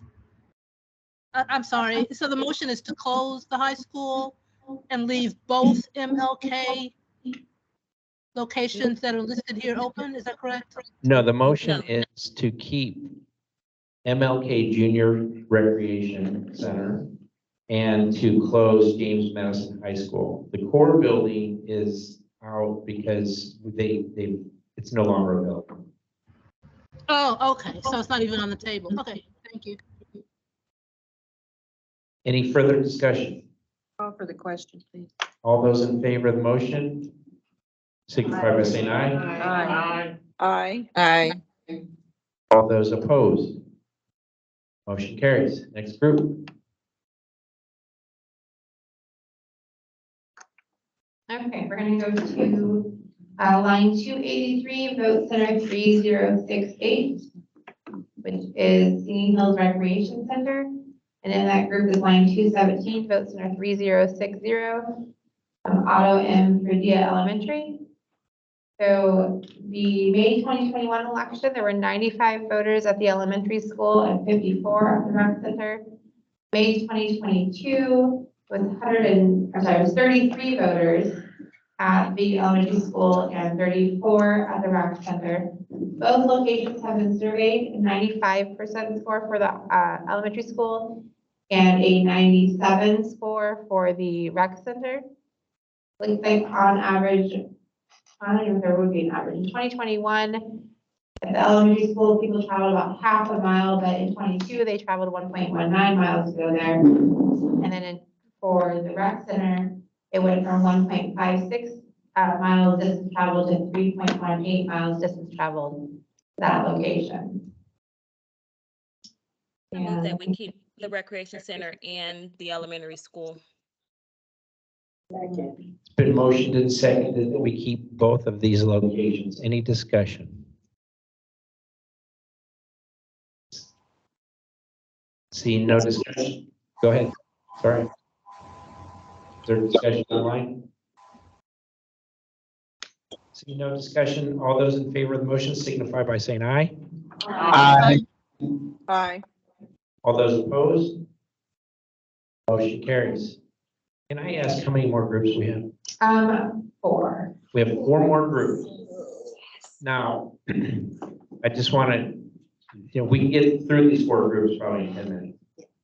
But I do want to give you a preview of us filling the gaps. And so I guess my question is, do you want to spend 10 minutes talking about how we're going to fill the gaps? Or do you want to power through these 4 and then stay in like another 10, 15 minutes after that? No, no. Okay, you can close. I think the group here, I'm hearing they want to power through these 4 and then stay another 10 minutes after that. Yes. How Okay. long is the meeting proposed for tomorrow? It really depends. Depends on, I mean, I really think we can get through tomorrow, or filling the gaps with the methodology that we're going to use. Because it's much quicker than this. So let's go ahead and power through. Next group. Okay, no pressure. Line 284, vote center 4062. It's Leela P. Cowart Elementary School. Sorry if I mispronounced it. Paired with line 85, vote center 4064, Martin Weiss Recreation Center. Martin Weiss is an early voting site. In May of 2021, there were 219 voters at Martin Weiss and 44 at the elementary school. In May of 22, we did not use the elementary school. There was 121 voters at Martin Weiss. We've only surveyed Martin Weiss and it's scoring 99.7. For that location, people travel between 1.1 and 1.3 miles. And for the one election that we did for the 2021 election, people traveled 0.7 miles to go to the elementary school to vote. And I'll just see how far apart they are. Do you have a commitment from the school for that location? From the council person. We haven't heard anything, but for Dallas ISD, actually, let me look, because I do have an email from Dallas ISD. I can tell you.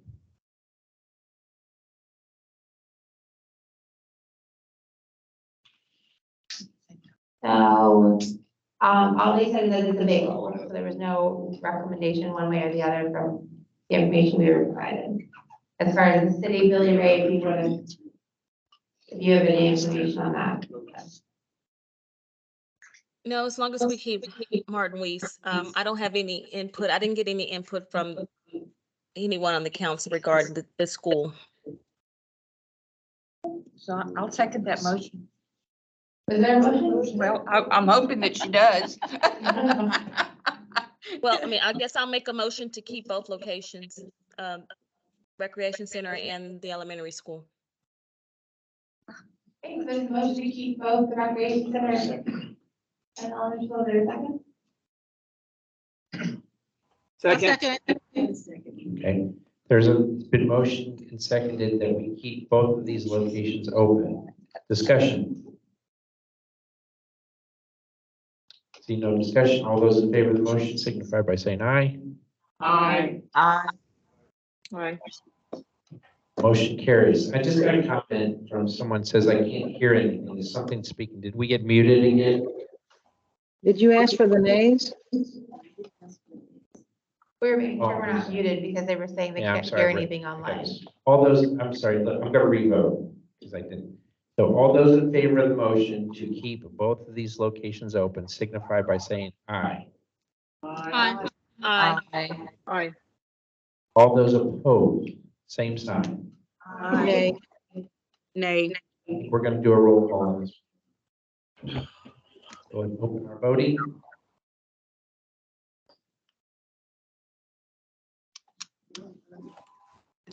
It's waiting. Yeah. Is that?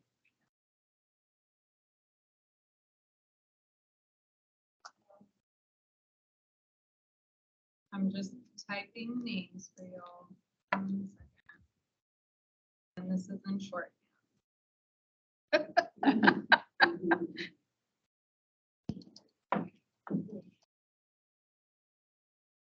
So the thing is live. There we go. That vote's coming in. So a yes is keep both open and no is close one. Or I mean, a no is don't keep both open. Yes. Okay.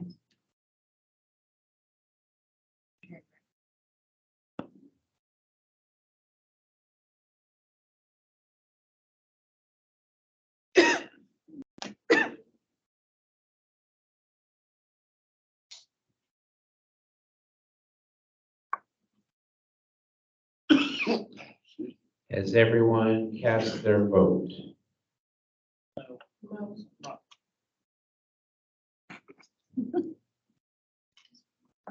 Not working for me now. So I think we'll go ahead and take those, we'll go ahead and count the votes and then take any remaining votes verbally. Somebody else just indicated there's no sound. Is someone online confirm you can hear us?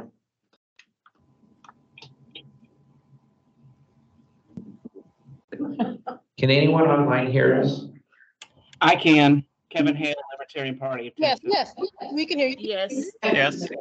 I can hear you. Okay, thank you. So for the last like 15 seconds, I haven't gotten another vote. So I'm gonna say that's all the people that were able to vote online. For those that are voting members and don't see your name on the screen. If your name is not on the screen and you're a voting member, please state your name. Diane Cassie. And your vote. No.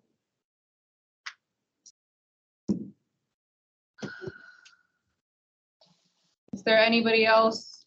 that- Kevin Hale. Debbie Bobbitt? Here. Kevin Hale votes yes. Shanae Jennings votes yes. Mona Lisa Galicia, yes. Alicia Thomas DeSoto, yes.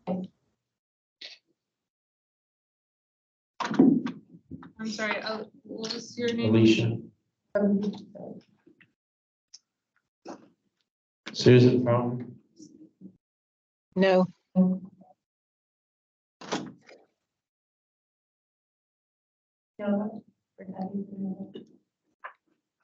Anybody else?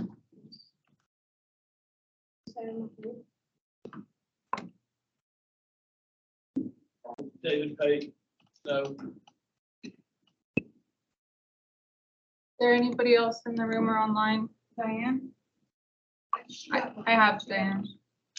Susan, we got your hands up, but I think we've got your vote. Anyone who's not been able to cast a vote? Okay, what's our total? Okay. Hey, there's one more person who said they can't vote. Alexa. What's your vote?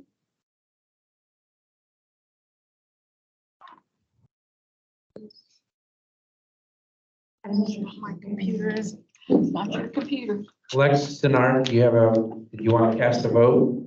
Been a long day. You're muted right now.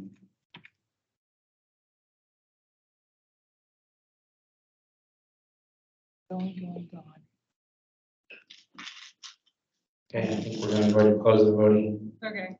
Then on the screen, I'm erasing Alexis's name because I don't know her vote. On the screen, I have no's from Diane Tacian, Susan Fountain, Debbie Bobbitt, No Sayub, I apologize, and David Pate. So that's 5 no's. And I have 3 yeses from Alicia, Mona Lisa, and Kevin Hale. So 5 no's, 3 yeses off the screen. Now we go back on the screen. 5 no's would be 9. 3 yeses would be 15. That's 15 to 9. Motion carries. Next group. Are we muted, Chance? Because they're saying they can't hear us. No, we verified. They can hear us. I think it's just somebody having problems with their sound. No, Okay. you're not muted. I can hear you. I'm online and I can hear you. Thank you, Elaine. We're gonna go to line 290, vote center 1700, Bradfield Recreation Center. And that is paired with line 192, vote center 2712, North Lake Elementary School. We've previously accepted North Lake Elementary School when we reviewed it in a prior grouping. In May 2021, there were 90 voters at North Lake Elementary and 42 at the Recreation Center. In May of 22, there were 61 voters at North Lake, and we did not use the Recreation Center. Both have been surveyed, scored a 97% for North Lake and a 96% for Bradfield. Looks like people travel just about a mile, 0.7 to 1 mile to go to North Lake. And when we used Bradfield in 21, people traveled 2.3 miles to use that location. That's all, how far they are apart. I'd like to motion to keep those things, just because I know the nature of the neighborhoods, they're older and they're separated by not terribly busy streets, but they're pretty far apart. Do I hear a second? I'll second that. Been motioned and seconded that we keep both of these locations open. Any discussion? Okay, all those in favor of the motion signify by saying aye. Aye. All those opposed? Motion passes. Thanks, Fruit. Okay, we're gonna go to line 291. Vote Center 3611, DeSoto East Middle School. On line 128, Vote Center 3616, Beltline Conference Center. And in the May 2021 election, looks like there were 144 voters at the Beltline Conference Center and 31 voters at the DeSoto East Middle School. In May 2022, there was 105 voters and then 53 voters. We have surveyed both locations. Beltline Conference Center scored a 93. DeSoto East Middle School scored a 100. People travel, part of this is actually 1.5 to 1.5 to 2 miles to go to the Conference Center and 2 to 2.5 miles to go to DeSoto East Middle School. And these two locations are 0.69 miles apart. The numbers in mind, I think we should probably keep both locations open. Yes, we should. This is Alicia with DeSoto. I would like to keep both of those. Yes, we definitely should keep both. Been, I think, did I hear a second? Second. Seconded. It's been motioned and seconded that we keep both of these locations open. Any discussion? All those in favor of the motion signify by saying aye. Aye. Aye. All those opposed? Motion carries. Right. Line 292, Vote Center 4623, A.S. Johnson Elementary School. Paired with line 211, Vote Center 4629, Bear Creek Community Church. In May of 2021, there were 66 voters at Johnson Elementary. We did not use Bear Creek Community Church. In May of 2022, there were 18 voters at the elementary school and 67 voters at the church. We have surveyed the church for a 90.1. I think, Shanae, are you still online? Yeah, I'm here. The A.S. Johnston Elementary School is a single member district, and you won't see it having big turnouts, but it's in the south. It's in the more demographically and ethnically ethnical communities, and I would urge greatly against closing that one. And I know that Commissioner Garcia would not want to close Bear Creek, so I would motion to keep both of those open out of an abundance of caution. It's been motioned and seconded that we keep both of these locations open. Any discussion? All those in favor of the motion signify by saying aye. Aye. Aye. All those opposed? Motion carries. Last one. This is the last one, sorry. Line 294, Vote Center 1726, Ralph Road Elementary School. I hope I'm pronouncing it. Ruth. English language is so tricky. I know, it's quite interesting. And then line 202, Vote Center 1718, Southgate Elementary School. So in May of 2021, there were 72 voters at Southgate and 39 voters at Ruth Road. And in May of 22, it was 70 and 44. We have not surveyed Southgate, but Ruth scored a 94.4 in the survey. And the voters travel on average about 0.47 to 0.5 miles to go to each location. I think that we keep them up because there is a very busy thoroughfare between Saturn Road, and they're very distinct neighborhoods. They just are. And there are lots of elderly people in the south gate. So then the motion to keep both. Been motioned and seconded that we keep both of these locations open. Any discussion? Seeing none, all those in favor of the motion signify by saying aye. Aye. Aye. All those opposed? Motion carries. Okay, so that takes care of all our groups. Now, what we've done, we've gone through 300 locations, looking at, the 300 highest turnout locations, looking for those locations where anywhere they're within 7.75 miles. And we've made decisions. And so going into today, I think, before today's decisions, I think that equated to 249 locations, green approved. I believe that's the number. And so I want to go ahead and share my screen. Show you here.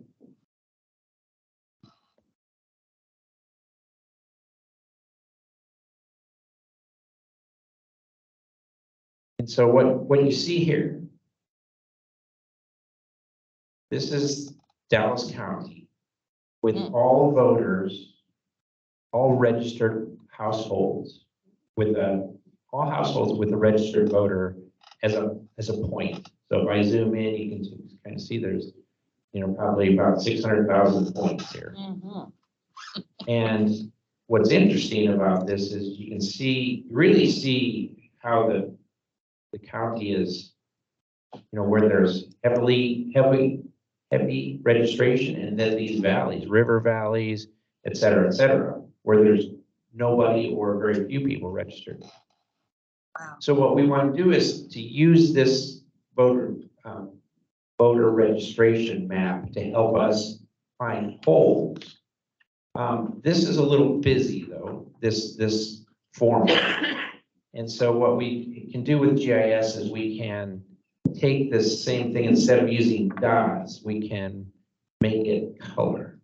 And so I'm going to turn those dots off.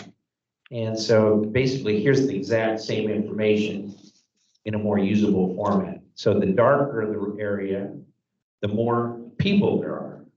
The lighter the area, the less people there are, the less registered voters.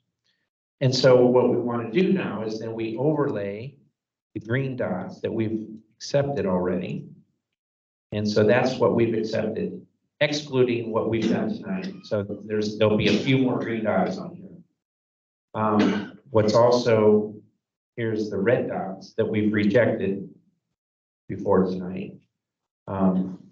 And so what we want to look for now within certain areas, we put a little grid on here so that we can look at an area at a time rather than looking at everything at once. So we put a little grid, and we'll look grid section by section, and we'll zoom in, for instance, to section 8. And the grid is kind of the natural range where you see there's not very many people registered to vote. So what we look for here is we say, oh, okay, here's all of our greens. And if you notice here, right here in the middle, we got a big hole right there. You look down here, maybe a little bit of a hole down here. And so what our team has done is they've gone in and they've looked for how do we fill these holes? And so we turn on this recommended group and we say, here's some locations to fill those holes. And then we have measuring tools so we can kind of look at basically let's just go and zoom in a little bit. So between these two locations, I can measure the distance between them. Measure the distance between them. Why didn't it work? Because you want it to, and it's not. Work all day. Clicked on the wrong one. It's the second one. There we go. Right. So the distance between those two locations is approximately 1.4 miles. So we filled a hole there, but we may have filled it well, or we may not have. And so what we're going to do in preparation for tomorrow is to continue to look well, first and foremost, we're gonna update after what we did tonight. Put those as green, put the reds on, and then we're gonna continue to fill section by section. And then tomorrow we will review. What's gonna be interesting is what you're gonna find. You know how we're doing kind of a short term and long term? Is with our current locations, even if we, every single location on, we're still gonna have holes. Because like, I'll just find an area, like this area down here. I'm gonna guess it's new development. And what you find is that, you know, we're still using voting locations from 2016, 18, 19, and they've never been updated. And so that's why it's important for us to take a longer term look to really fill the holes. And so we'll fill the holes enough to get by for the May election, but for a presidential, we really need to scour this and do an even more thorough job. So that's the approach. We'll do a section at a time, and so you can see in this next area, this next section, you know, there's a lot of holes.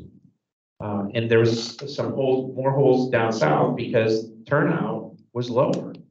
And so we didn't get to some of those. So we're gonna make sure that we fill those holes, that we don't have people having to travel too far. And so we will be adding to whatever the numbers are, and we'll see where we end up. So that's kind of a summary of what we want to do tomorrow. I can also tell you that our goal was to be done this week, and I think we can be. We'll see how things go tomorrow. One of the things we talked about was to go to Commissioner's Court next Tuesday, to have an addendum item next Tuesday. In discussing this with some folks today, I don't think we're going to do that. I think we're going to go to Commissioner's Court still next week, but to do it one commissioner at a time, meeting with each one of them and showing them what we've done, and then acting, and then with hopes that on the 21st we can put this to bed, and that would still be within our timeframes. Because if we went next Tuesday without, you know, greasing the wheels, if you will, educating them on what we've done, it'd probably be delayed anyway for another 2 weeks because they probably want to take a harder look. So that's kind of the plan, and I want to throw it out there for what you guys are thinking, whether or not that's a good plan or whether or not we want to do something different. Sounds good to me. Sounds good. I like that. I do have a question though. Sure. The new sites are not on there. Is that correct? Like,